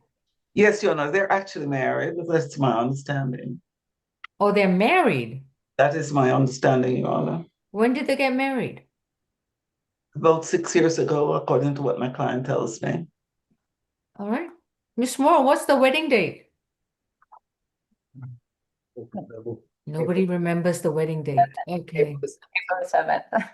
Join my husband. Okay. On Mr. Lance and Ms. Moore is going to be a $3,000 signature bond through pretrial services. Both of them will report to pretrial twice a month. They can do it together, hand in hand, or they can do it separately. No violent contact between the two of them, which means that both of you cannot have any physical altercations. Both of you cannot have any verbal altercations. If you cannot comply with this, one of you has to voluntarily vacate the premises. I don't really care who, but if there's any future physical or verbal altercations, then the police will arrest the both of you and will ask questions later, and your signature bond will be revoked. No illegal drugs, no alcohol, no weapons, and both of you will enroll in a domestic violence intervention program. This is a series of 24 weeks of classes. You both must attend them, and you start those classes within 30 days of being released. You will pay for those classes out of your own pocket, and your pretrial monitoring at level 2 will continue until you provide your completed certificate of your FVIP classes. Thank you. Thank you, Your Honor. Thank you, Judge. All right, next we got number 9, Ms. Parham. Zenaria? And that's still on the add-on, correct? Yes, ma'am. Okay, that was Parham.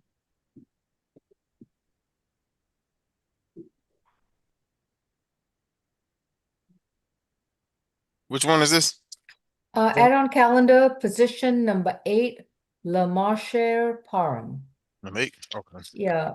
Is there a Zenaria Parham as well? That's my client, Zenaria, Your Honor. Oh, that's Zenaria? Okay. And I represent her mother, which is position number 8. And it's, all right, that's mom. Okay, thank you.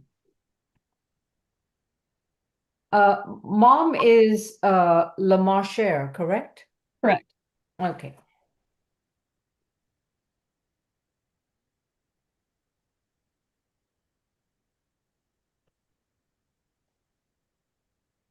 Deputy, you can have Miss Lamarche Parham be seated. I'm going to address Miss Zenaria first, please.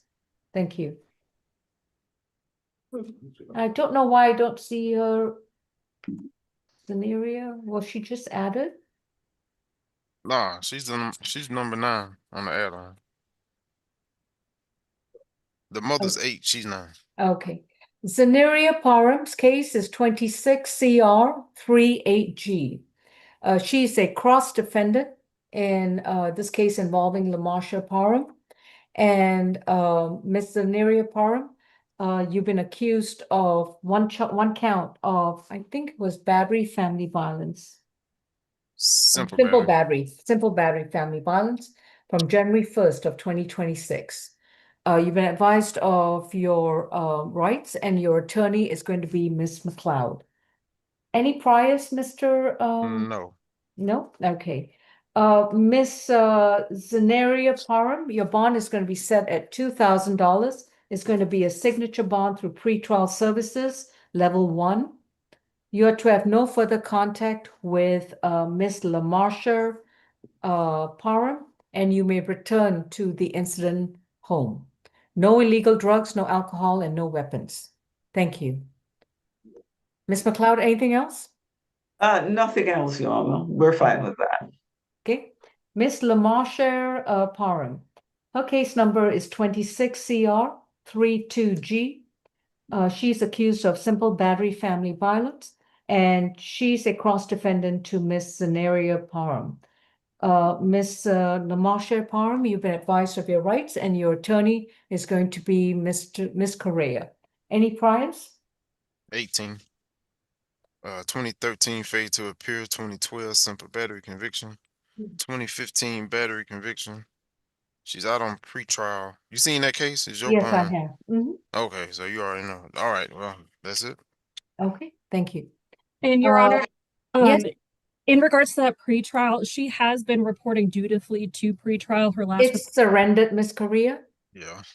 The 3,500 signature bond is surrendered. You know the rules. If you get arrested again while you're on pretrial, the bond is surrendered.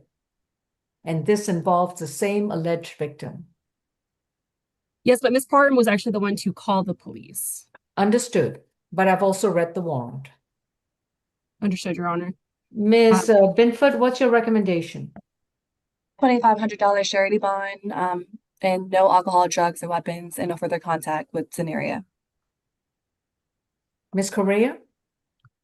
Your Honor, I would ask for the lowest bond possible. The incident location is Ms. Parham's legal address. She is the leaseholder there. She is gainfully employed at Future Forwarding, which is a warehouse type job where she works in scanning, packaging, and shipping. She has been attending FVIP courses and only has 2 weeks left before she receives her certificate. Ms. Parham, you've already been given a signature bond through pretrial. Prior to that, you received a signature bond through the jail. And for some reason or another, you are back with us. On this particular case, the bond is going to be set at a $1,500 surety bond. No further contact with Zenaria Parham. You are not to return to the incident location. And I'm sorry, I didn't write it down, but it's on the warrant. She is not allowed a one-time visit to the incident location. Her next court date is going to be January 15th, and we're going to address both the cases that are pending against her in addition to this new one. And Ms. Champion, they would be 24 CR 005641G, 25 CR 002967G, and this new case. And they will all be reset to January 15th. Thank you. Next case. Number 4, Ms. Brown on the regular calendar. Regular calendar. Brown. Yes. Do you know what's going on with position 1, Baker? Baker. Oh, we already did that one. Sorry. Okay. Your Position. Honor, I just wanted to let the court know that my business is concluded and to ask permission to leave. Make her stay. Make her stay. Okay. Thank you, Ms. McLeod. Welcome back. And yes, you're free to go. Thank you. Thank you, Your Honor. All right. This is on the regular calendar. I'm sorry, Deputy. Yes. And you say it was position what? 4. 4. Brown. Okay.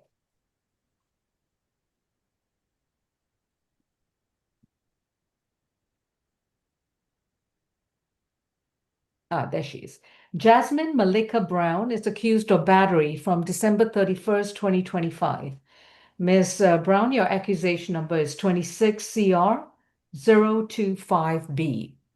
You have been advised of your rights, and your attorney is going to be Mr. Abraham Ahmed. Any priors? No. Okay. Ms. Binford, what's your recommendation? Yes, Your Honor. Due to the significant injuries of the victim, we do ask for $1,000 surety bond. The victim had to be rushed to the hospital as she was hit with a glass bottle on her head. We do ask for her to stay away from the victim, Queen Fard, at 1524 Olympian Way. No alcohol, drugs, or weapons. And that'll be all. All right, is there anyone here to testify on or against, on behalf of or against Ms. Jasmine Brown? No? Okay. Mr. Ahmed, Mr. Abraham? Yes, Your Honor. Ms. Brown is 45 years old. She has her bachelor's in nursing, and her job reflects that. She's a nurse at Piedmont Hospital. She's been doing that for just shy of a decade now.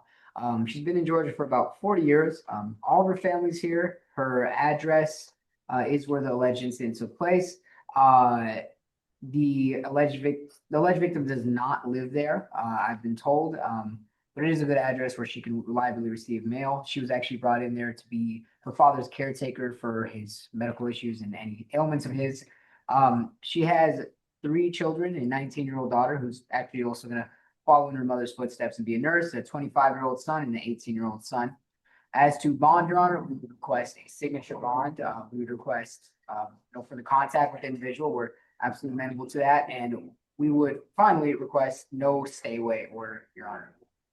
As the $1,000 surety bond, no further contact with Queen Fard, Fard. Stay away from the 1524 Olympian Way, Southwest Atlanta.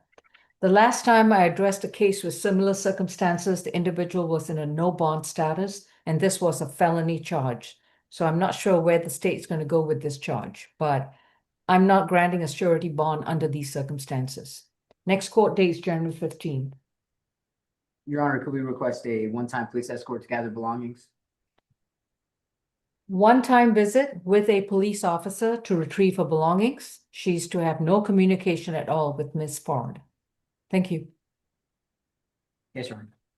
All right, next we got add-on number 5, Ms. Milner.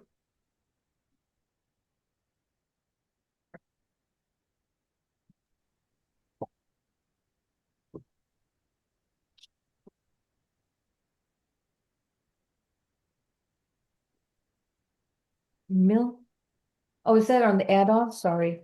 Yes. Okay.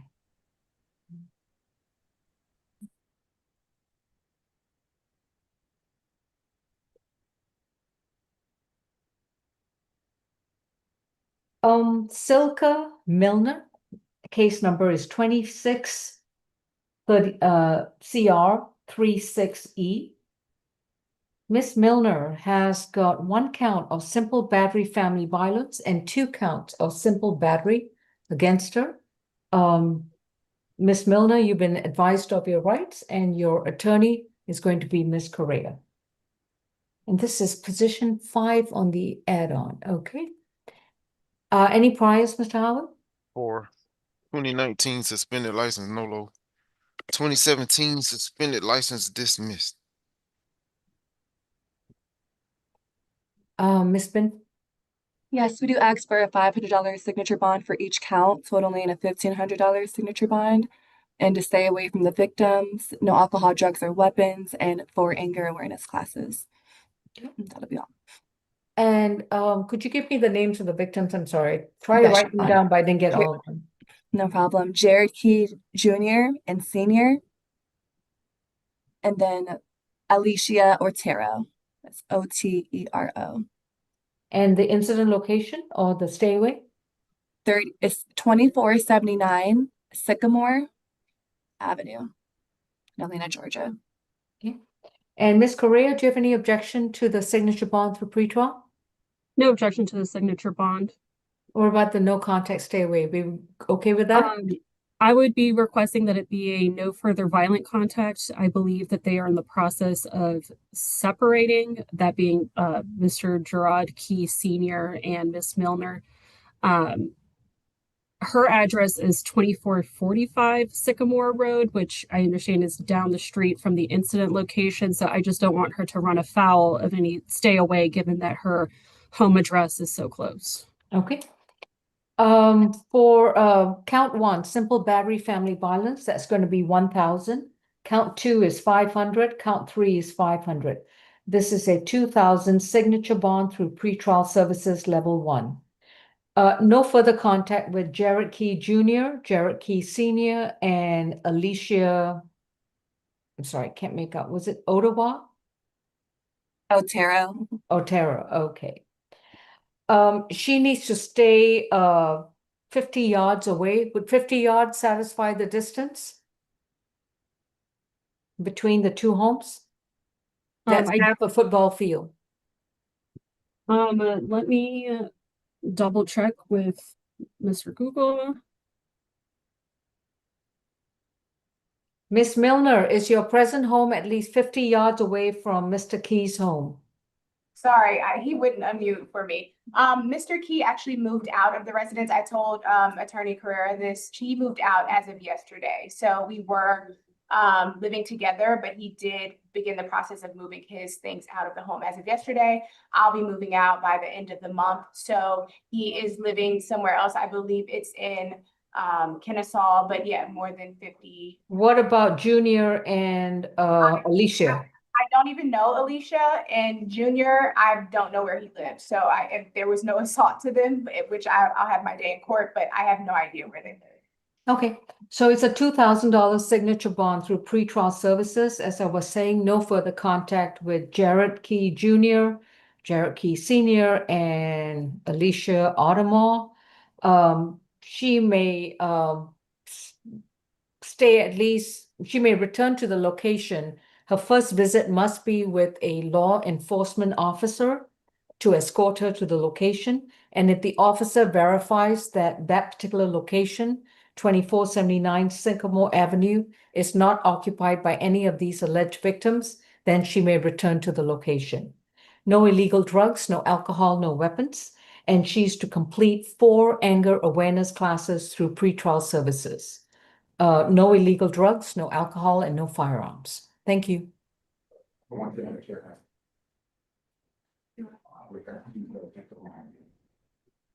right, let's add on number 11, Ms. Perry. Yeah.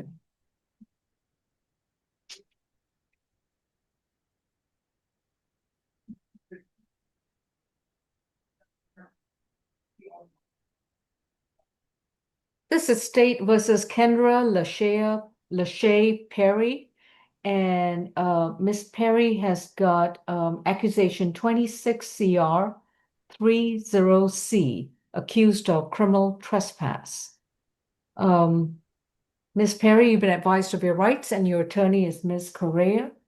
And Mr. Howard, is 25 CR 2896C, is that a pretrial case? She's on probation. Okay. For that, as of August. Mhm. On probation for another one, 25 CR 004375C. I think they did both of those the same date. Got open trespass out of Chambly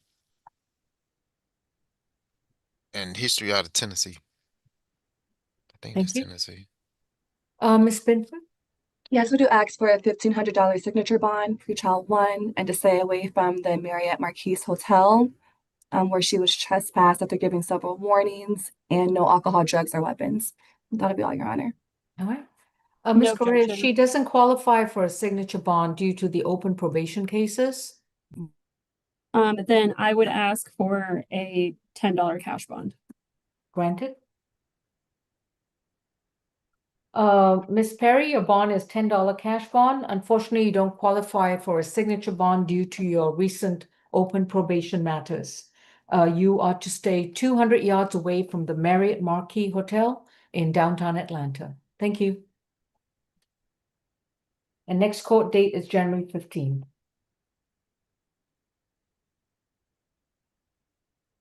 Next case.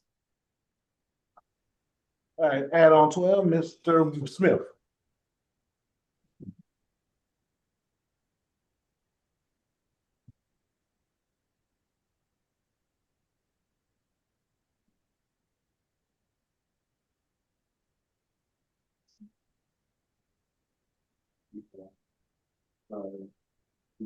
This is position 12, State versus Ricky Smith, case number 26CR298. Mr. Smith is accused of battery, family violence, and cruelty in the third degree. Mr. Smith, you've been advised of your rights, and your attorney is it Ms. Price or Ms. Correa? Ms. It will Correa? be me. I Okay. believe Ms. Price is here because she is the complaining witness in the case. All right. And any priors, Mr. Howard? 32. On probation, harassing phone call. Terrorist threats, 22 SC 182089. On probation, ag stalking, 22 SC 182962. On probation in the cab for ag assault, battery DV. And you got several probations and a 2017 failure to appear. That's all. Ms. Binford? Yes, the state does ask for a $4,000 total surety bond, $2,000 for the cruelty to children, $2,000 for the battery, family violence.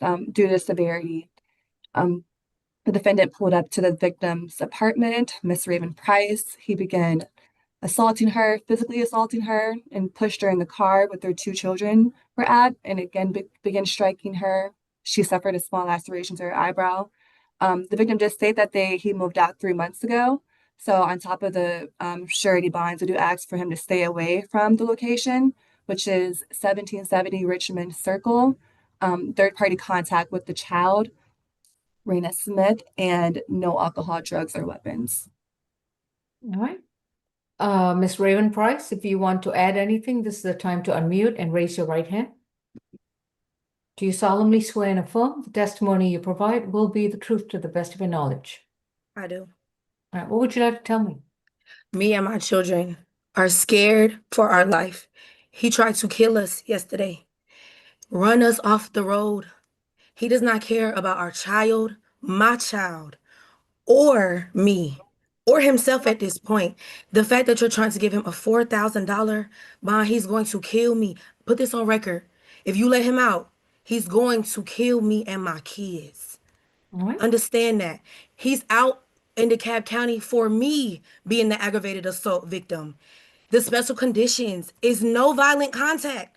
And he's been beating my ass my whole pregnancy. I've called police multiple times. I've reached out to his probation officer multiple times. He was waiting and watching my house for me and my kids to come home from celebrating New Year's thinking I'm with another man.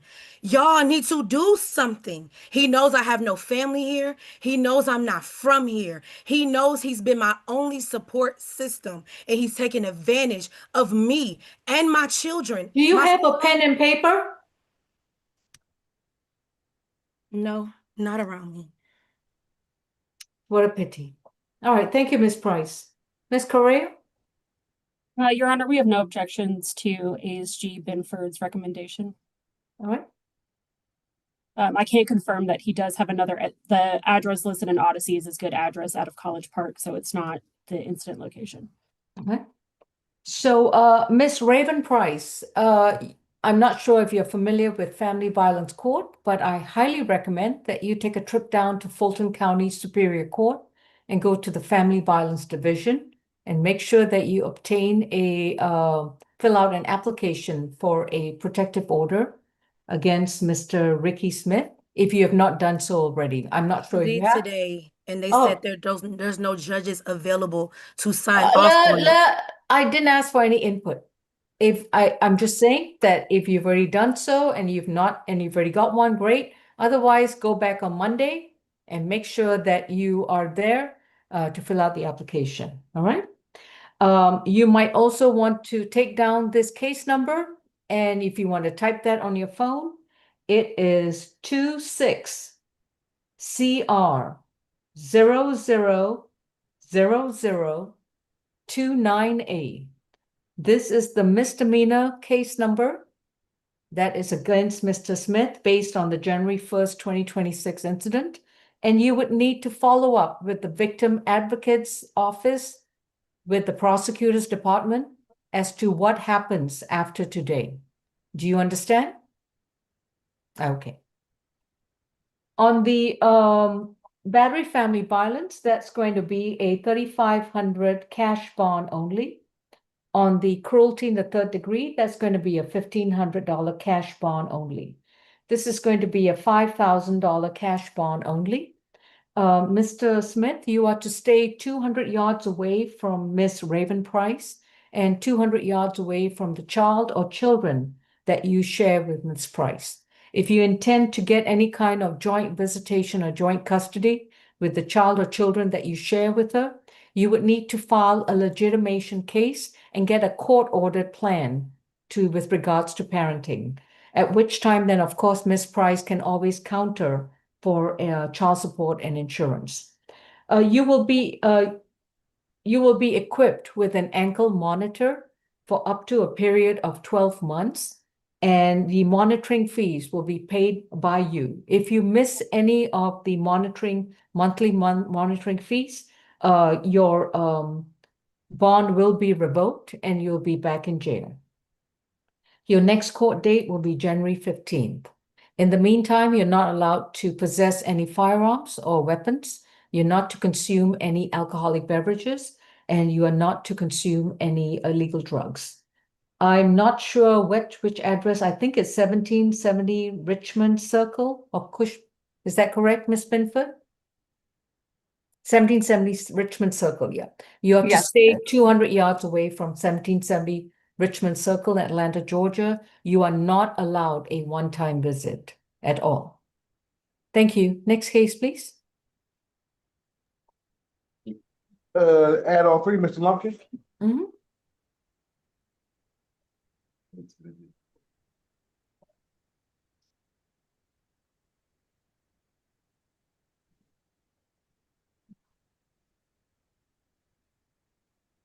Xavier Terrell Lumpkin is accused of terroristic threats and acts under accusation 26 CR 000, well, 4 zeros and then 27B. Mr. Lumpkin, you've been advised of your rights and your attorney is Ms. Correa. Any priors? No. Okay. Ms. Binford? Yes, the state just asked for $1,000 surety bond, no alcohol, drugs, or weapons, and to stay away from Jakhara Bailey. Sorry if I mispronounced that. The defendant did threaten to kill the victim's boyfriend, her father, and even to beat her up. We also request that he stays away from her location at 2051 Flat Shoals Road and to surrender all firearms and 4 anger awareness classes. That'll be all. All right. Miss Bailey? I don't remember her first name. Oh, Shakara Bailey. Was there more victims to this? She's the only. No, she was the only one. Yeah. I wasn't sure because there was a Walmart and then there was. They met at Oh, Walmart. It was okay. Yeah, I believe that Walmart is the location where they have a child in common. I believe the Walmart is where they exchange the child for purposes of custody. Okay.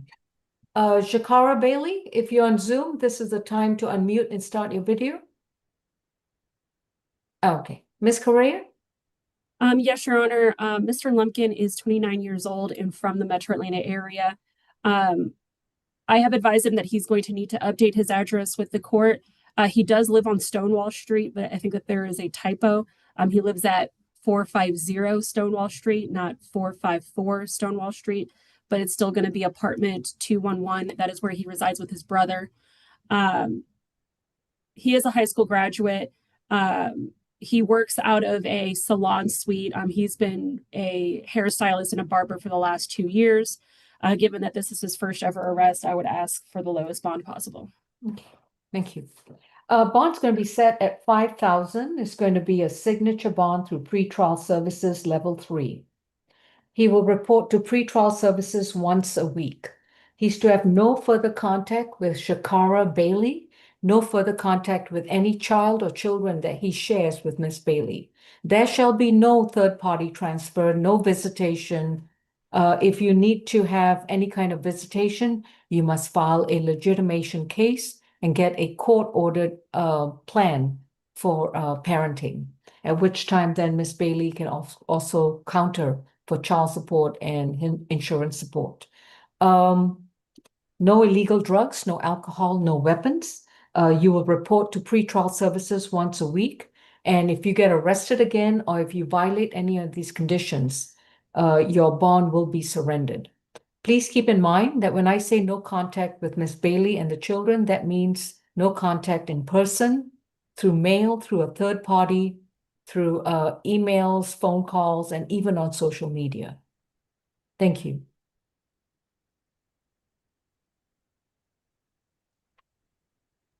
All right, number 10, add-on 10, Mr. Parks.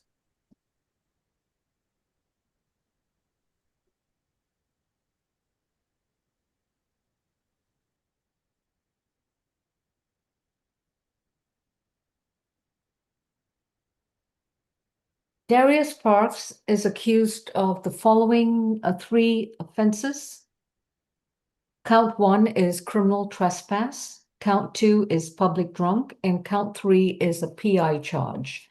We're going to waive sounding on that third count. Case number is 26 CR 31D. Mr. Parks is been advised of his rights, and I'm not sure, but I think that may be an open case for 25 CR 6861D. All right. Any other priors, Mr. Howard?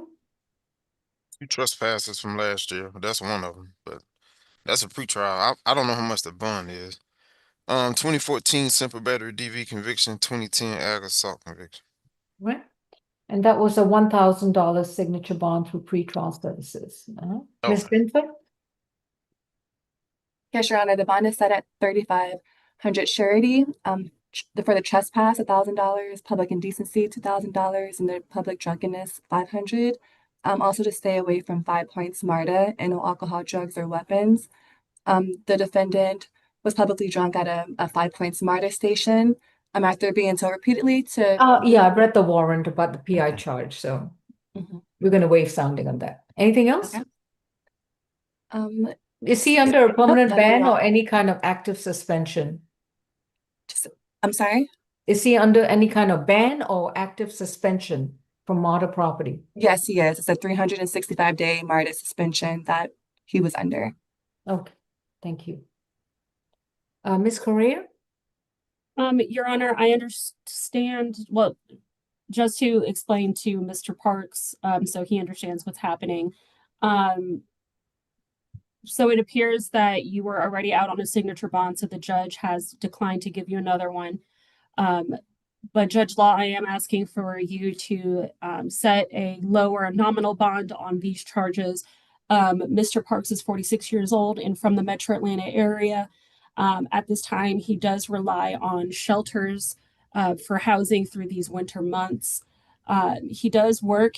He works for Hitman DJs in their marketing and promotion department, where he helps market events that they have throughout the Metro Atlanta area. Given that his previous signature bond has been surrendered, I am asking for a nominal bond on this new case before you. All right.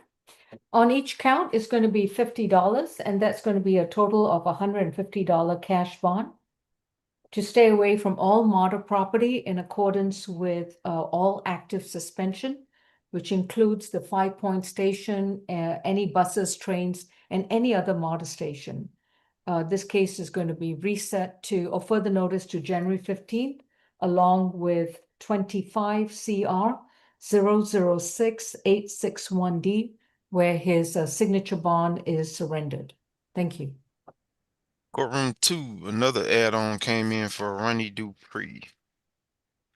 Okay. Have we concluded with we have Asia Johnson from the add-on calendar? You bonded out. She bonded out, okay. And what about Willie Williams, Willie Edward Williams?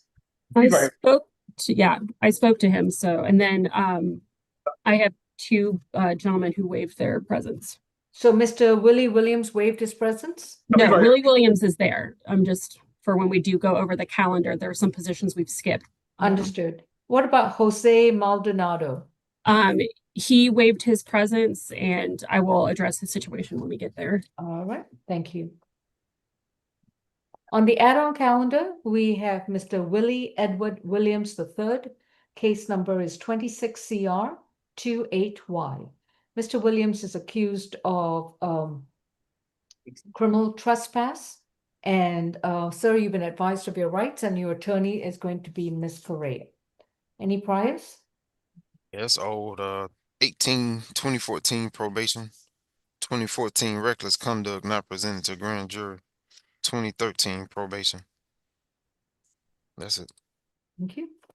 And Ms. Binford, what's your recommendation for, oh, sorry, is it Ms. Binford then? Yes, Yeah. it's mine. All right.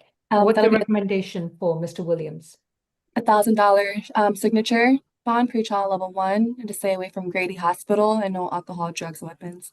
And to stay away, I mean like loitering, not permanently stay away from the hospital. Understood. Mr. Willie Williams, we're going to grant you a signature bond. It's $1,000. You can sign up for it. You won't have to pay for it today, but you have to report to pretrial services once a month. You must provide us with a valid mailing address, and you have to stay away from the Grady Hospital at Jesse Drive. Is that correct? Like Jesse Hill. Jesse Hill Drive? Hill Drive. Yeah. The only time you're allowed to go into a Grady Hospital facility is if you are seeking emergency medical treatment or if you have a verifiable appointment with a physician or a healthcare provider. Otherwise, you have to stay away from that hospital. Even if you visit that hospital, you have to have no violent contact with any of the staff. Thank you. How much was that? That was a $1,000 signature bond through pretrial. He'll need to give you all an address. The address in Odyssey is his good address. Okay, thank you. What about Mr. Maldonado? I think it's the only one left on my printed add-on calendar. Mr. Jose Alguin Maldonado is 26CR 33C. He's got 9 misdemeanor charges, starting with driving on the wrong side of the road, center lane. You hear me? Yeah. Yeah, Is my that man. Mr. Maldonado? No, it's Mr. No. Mr. Williams said he don't want to do pre-trial, so.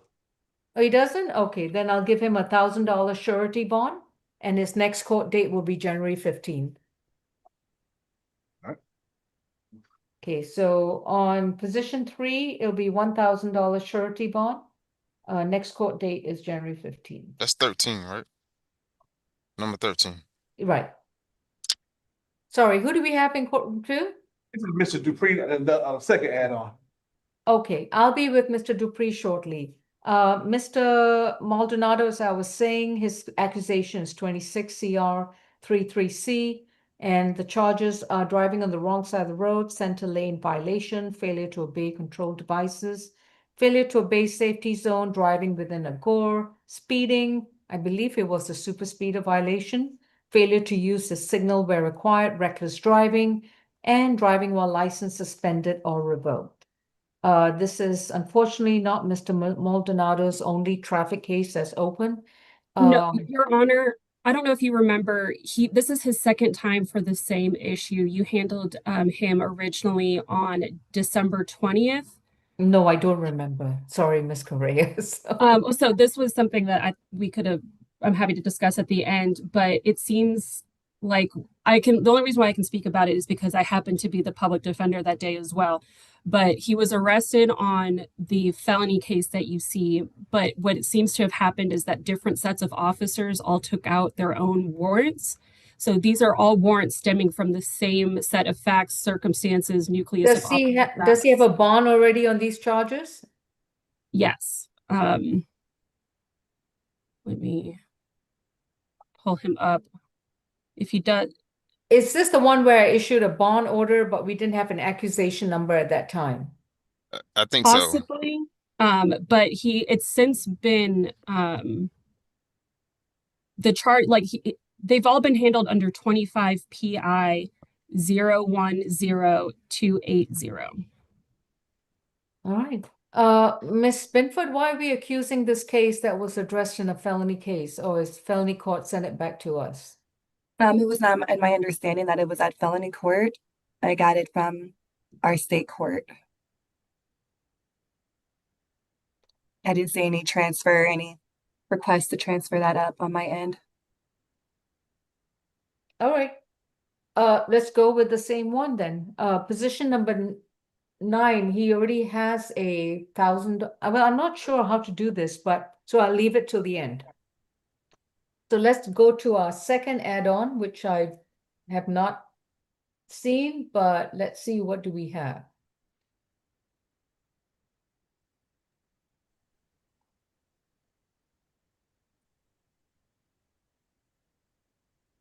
This Dupree, right? I don't know. I'm just trying to get to the main screen. There we go. Okay. Okay.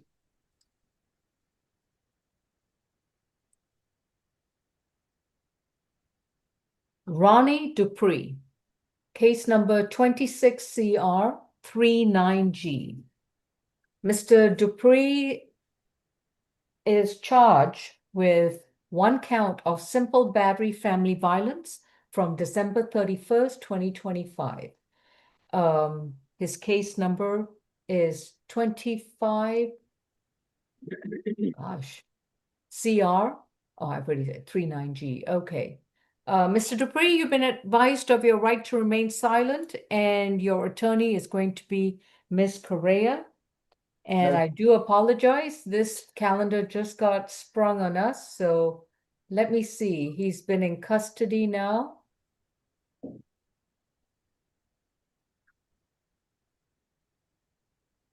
For 2 days, charge booked in on January 1st of 2026. And we do have a warrant. I think it's a warrant. I don't know if it's a private warrant. Yeah, we do have a warrant. Under warrant number EW 0513478. All right, Mr. Howard, do you happen to have his priors, if any? Yeah. 21. Okay. 21 cycles, okay. I got a 2024 Henry County. Hold on. Yeah, battery DV, ag assault, obstruction. That's open. I got a 2022 arrest. Hold on. Out of the cab. Ag assault, possession of a firearm by a convicted felon. And when was this? He was arrested in 2022, but Oh, okay. it's indicted in 2023, so it's open. I see. Okay. Criminal attempt to commit a felony, possession of a knife or a firearm during a commission. Yeah, that's it. Mr. Brown, I'm so sorry. I'm trying to catch up with this case. What's your state's recommendation? I know that's a Katrina Rainey, and apparently they are married. Not a problem, Your Honor. $1,500 good bond, no further violent contact. Well, no further contact. Stay away from the incident location. Complete DV training, and that's it. Okay. No alcohol or drugs without a prescription. I should say that this started over alcohol. Understood. Is Katrina Rainey present, or Mr. Dupree's sister by any chance? No? Okay. Mr. Ahmed? Oh, I'm sorry. You're representing Mr. Abraham Ahmed. You're representing it? Yes, Your Honor, and I believe Ms. Rainey is on the Zoom. No one is responding. Is it the Google Pixel 7a? Is that her? I believe so, Your Honor. All right. Miss Grace, could you prompt this person on Google Pixel to unmute and start a video?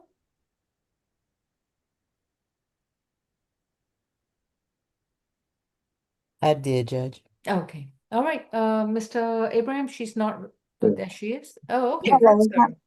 Good, Okay. good afternoon. Good afternoon. Could you please raise your right hand? Do you solemnly swear and affirm the testimony you provide will be the truth to the best of your knowledge? Yes, ma'am. All right. And Ms. Rainey, according to the warrant, this just occurred a couple of days ago. So what would you like to tell us? I didn't know he had a warrant, first off. Well, funny things happen when the police get involved. One of them is a Yeah. warrant gets issued. Okay, so I want to start by saying this. We just recently lost our son. He was murdered back in August. And yes, Mr. Dupree, he's been drinking, grieving, going through it. So have I, not telling the truth. But at the end of the day, I'm going to allow him to come home because we're both dealing with situations of our son. And it's just been a hard time right here at the holidays right now. I will look past and I will forgive what he did, but we will have to sit down and have a long conversation. All right. Thank you, Ms. Rainey. I really am sorry for your circumstances. I'll take that into consideration. Mr. Abraham? Yes, Your Honor. Mr. Dupree is 45 years old. He has his high school diploma. He works as a forklift driver and at a warehouse as well. Before that, for about, I think, until about 10 years, roughly. Yeah, I worked at Maricopa for 10 years. Yeah, Maricopa, yeah, for about 10 years. He's been in Georgia his entire life. He has all of his family here. He has his 4-year-old daughter, a 10-year-old daughter, 21-year-old son, and then 24-year-old son, and then the 22-year-old son is the one who was just recently killed this August, unfortunately. As to his address, he has a good address where he lives with the alleged victim. And as to bond, Your Honor, for the reasons that Ms. Rainey just said, and all the reasons I've listed, also in addition from the fact that Mr. Dupree works at the same company with the alleged victim. Yeah, we work together. Okay. And they share 3 sons.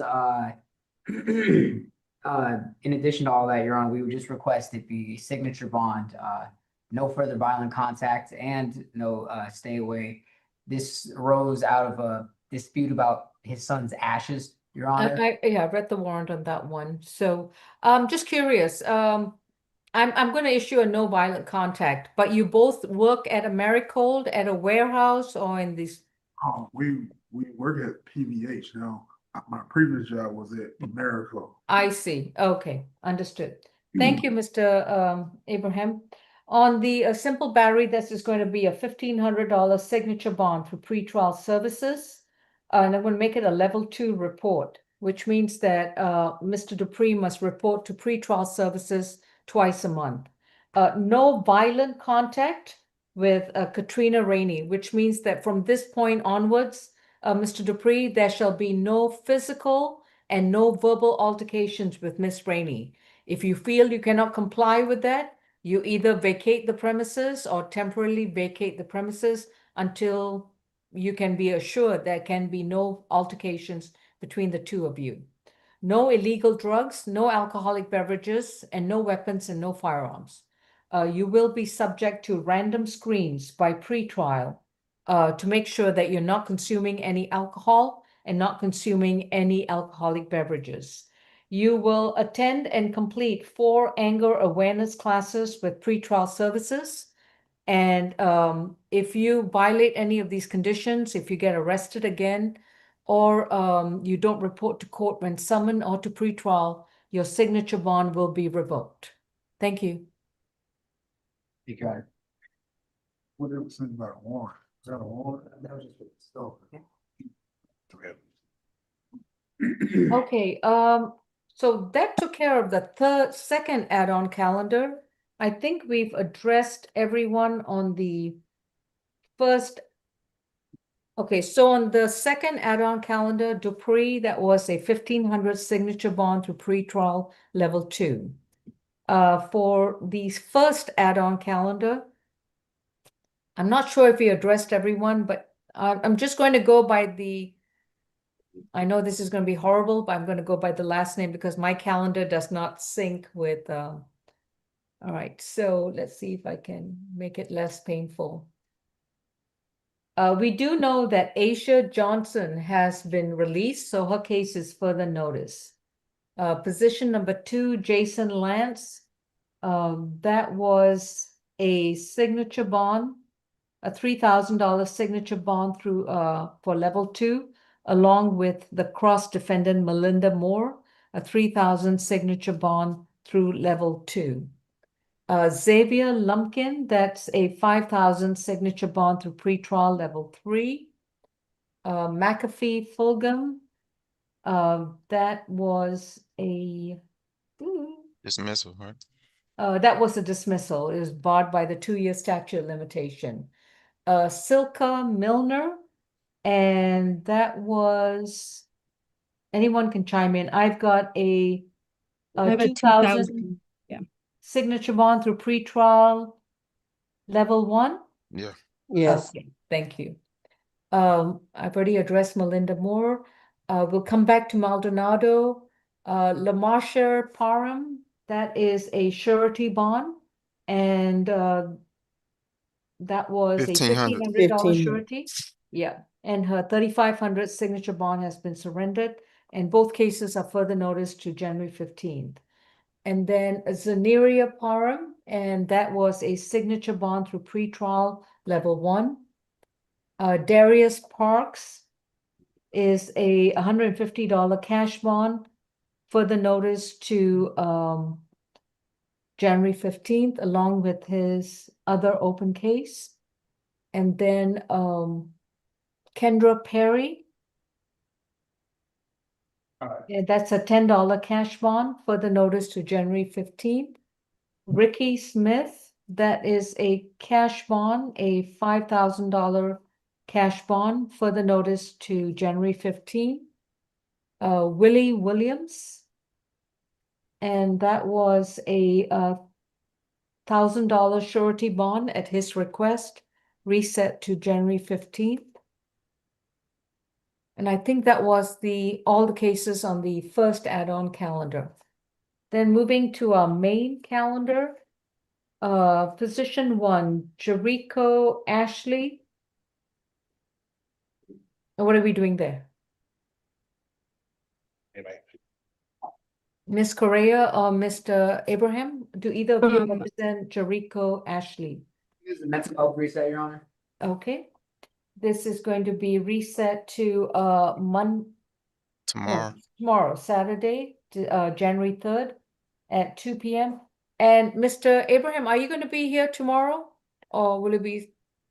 No, I feel like I've seen you almost every day for the C calendar. If you give me a second, I can find out who it Okay, is. I just need to know whether y'all still want to address him at a C calendar or whether you want me to further notice it to an MH calendar, possibly next Thursday at 11 a.m. Just FYI, but let me know tomorrow, either with whoever is covering Mr. Ashley tomorrow. All right. Okay, position number 2, Bernard is a 1,500 signature bond through pretrial level 1. Boyer is a $2,500 surety bond, reset January 15th. 4, Jasmine Brown is a $1,000 surety, January 15th. 5, Browning is a $20 cash bond, January 15th. 6, Clark is a 5,000 signature bond through pretrial level 3. 7, Collier, is a $1,750 cash bond, reset date to January 15th. 8, Dutton is a $30 cash bond, reset January 15th. 9, Foster is a $1,000 surety, reset January 15th. 10, Shamil Green. What are we doing? That was a waiver, Your Honor. I'm ready to take her up at any time. Okay, so her case is 25 CR 8512E, accused of simple battery family violence from December 29th of last year. Any priors, Mr. Howard? 5th, 2024 failure to appear, 2020 trespass dismissed. That's All it. right. And Ms. Binford, what's the recommendation for Shamil Green? $1,000 surety bond. No further violent contact with Wendell Smith. It would be stay away, but I believe her address is where the incident happened at 30 Sells Avenue. And then third-party contract with the children. And that'll be all, Your Honor. Any objection, Mr. Abraham? We would object to the $1,000 shorty, Your Honor. We would just request it to be lower. I was talking to Ms. Green, and she informed me that I believe the alleged victim does not live there. So for those reasons, Your Honor, we would just request it to be, as low as possible, if not a signature bond, and no stay away as she lives there. And she would be okay with no violent contact, just, she wanted to keep in mind the children, Your Honor. Okay. This is going to be $1,000 surety bond. Unfortunately, he doesn't qualify for a signature bond due to the 2024 FTA. No Yes. violent contact with Wendell Smith. And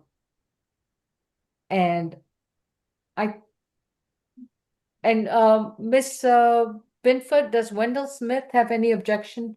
Well, no, I'm not going to allow him to go back to the same place.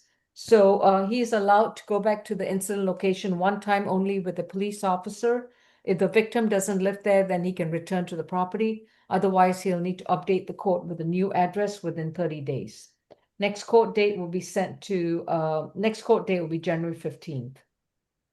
This is $1,000 surety. Position 11, Harris is a $50 cash bond reset to January 15th. 12, Dominic Harris is a 5,000 signature bond through pretrial, level 3. Position 13, Robert Hughes, that's a $1,000, it's multiple. 1, 2, 3, that's a 3,500, was it a surety bond or a split bond? It was a 3,500 split bond, level 1 for $2,500 portion, reset date January 15th. Position 14, Jackson's $120 cash bond, reset date January 15th. What was that contact? On Jackson, Jamarcus Jackson, that was no further contact with LaShanta Jackson and Nicole Jackson. And stay away from the Mason Turner Road location. Okay. Position 15, Del Monte Jeter, that is a $1,000 surety bond, reset January 15. Position 16 is a split bond. Count 1 is a UJR. Count 2 is a $100 cash bond. Reset date is January 15. Position 17, Joshua Kimbrough. Excuse me, Judge, what was the total amount for 16 though? Oh, 16 is a $100 cash bond plus UJR. UJR doesn't have a No amount. Okay, I just wanted to make sure. Thank you. You said $100 cash bond Correct. or good For bond? 100 split, I guess. $100 cash bond for improper right turn and a And a UJR UGR. for Thank you. the possession of marijuana. Thank you. Joshua Kimbrough, position 17. What are we doing?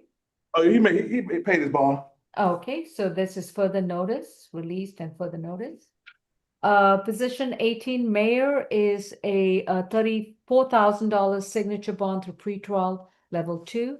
Position 19, Nime is a $6,000 surety bond, reset January 15. 20, Docum Patterson. I was told that that was going to be an MH reset. Okay, so we're going to do an MH reset to January 3rd at 2 p.m. Same directive. If you feel that it should go straight to the SAP 11 o'clock, let me know. Position 21, Portier Hernandez is a $1,000 surety bond, reset January 15. 22, Sumlin's a 500 surety bond, reset January 15. 23, Gregory Thomas. And Your Honor, he waives his presence. I was able to speak with him. Okay. And Mr. Thomas' case is 26 CR 05G from December 31st, 2025, accused of battery and simple assault.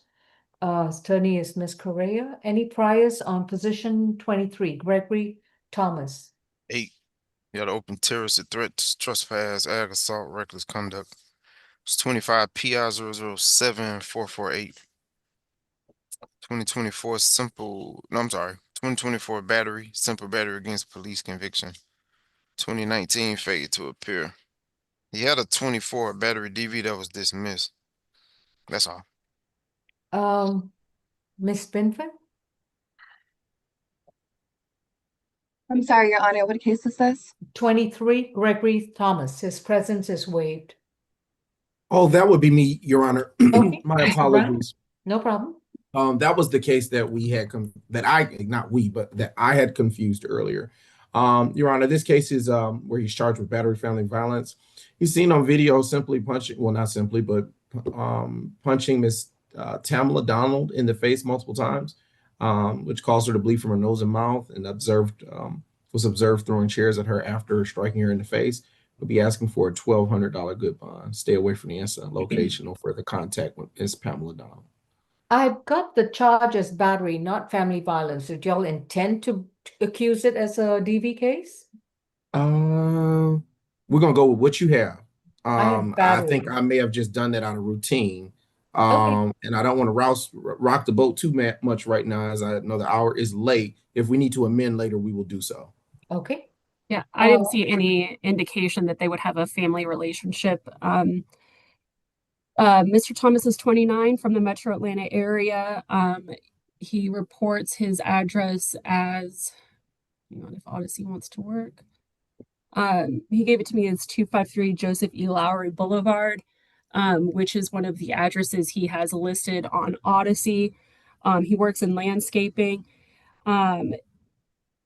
His bond is currently set at $5,000. He is requesting that the court consider a signature bond. Okay. On the battery charge is going to be $1,000 surety bond. On the simple assault is going to be a $250 surety bond.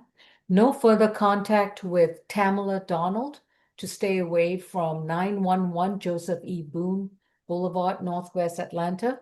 No illegal drugs, no alcohol, no weapons. Next court date is going to be January 15th. Next case is position 24, Michael Thomas.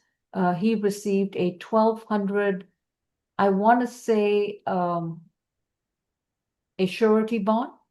Yes, because somebody had already paid it for him. Oh, that bond has been posted. At that one, Correct. Yeah, so somebody posted the bond while he was in court. All right, but he's got 3 holds, so we're going to further notice his case to January 15th. 25, Jesse Vanis. I was not able to speak with him. I believe I have him as a mental health reset. Okay, so this is going to be reset to tomorrow, January 3rd at 2 p.m.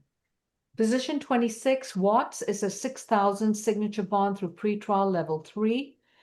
27, Woodard is a 1,500 signature bond through pretrial level 1. Are there any cases that I've missed?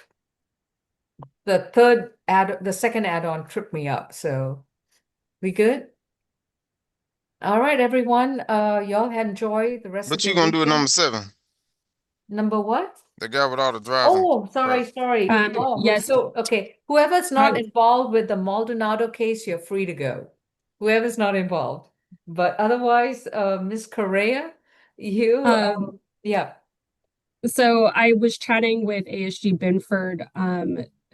I will let her speak for herself. I don't want to. Yes, the state, we did receive the transfer, the felony transfer, so that we will be NODing it and it will be transferred to Superior Court. Okay.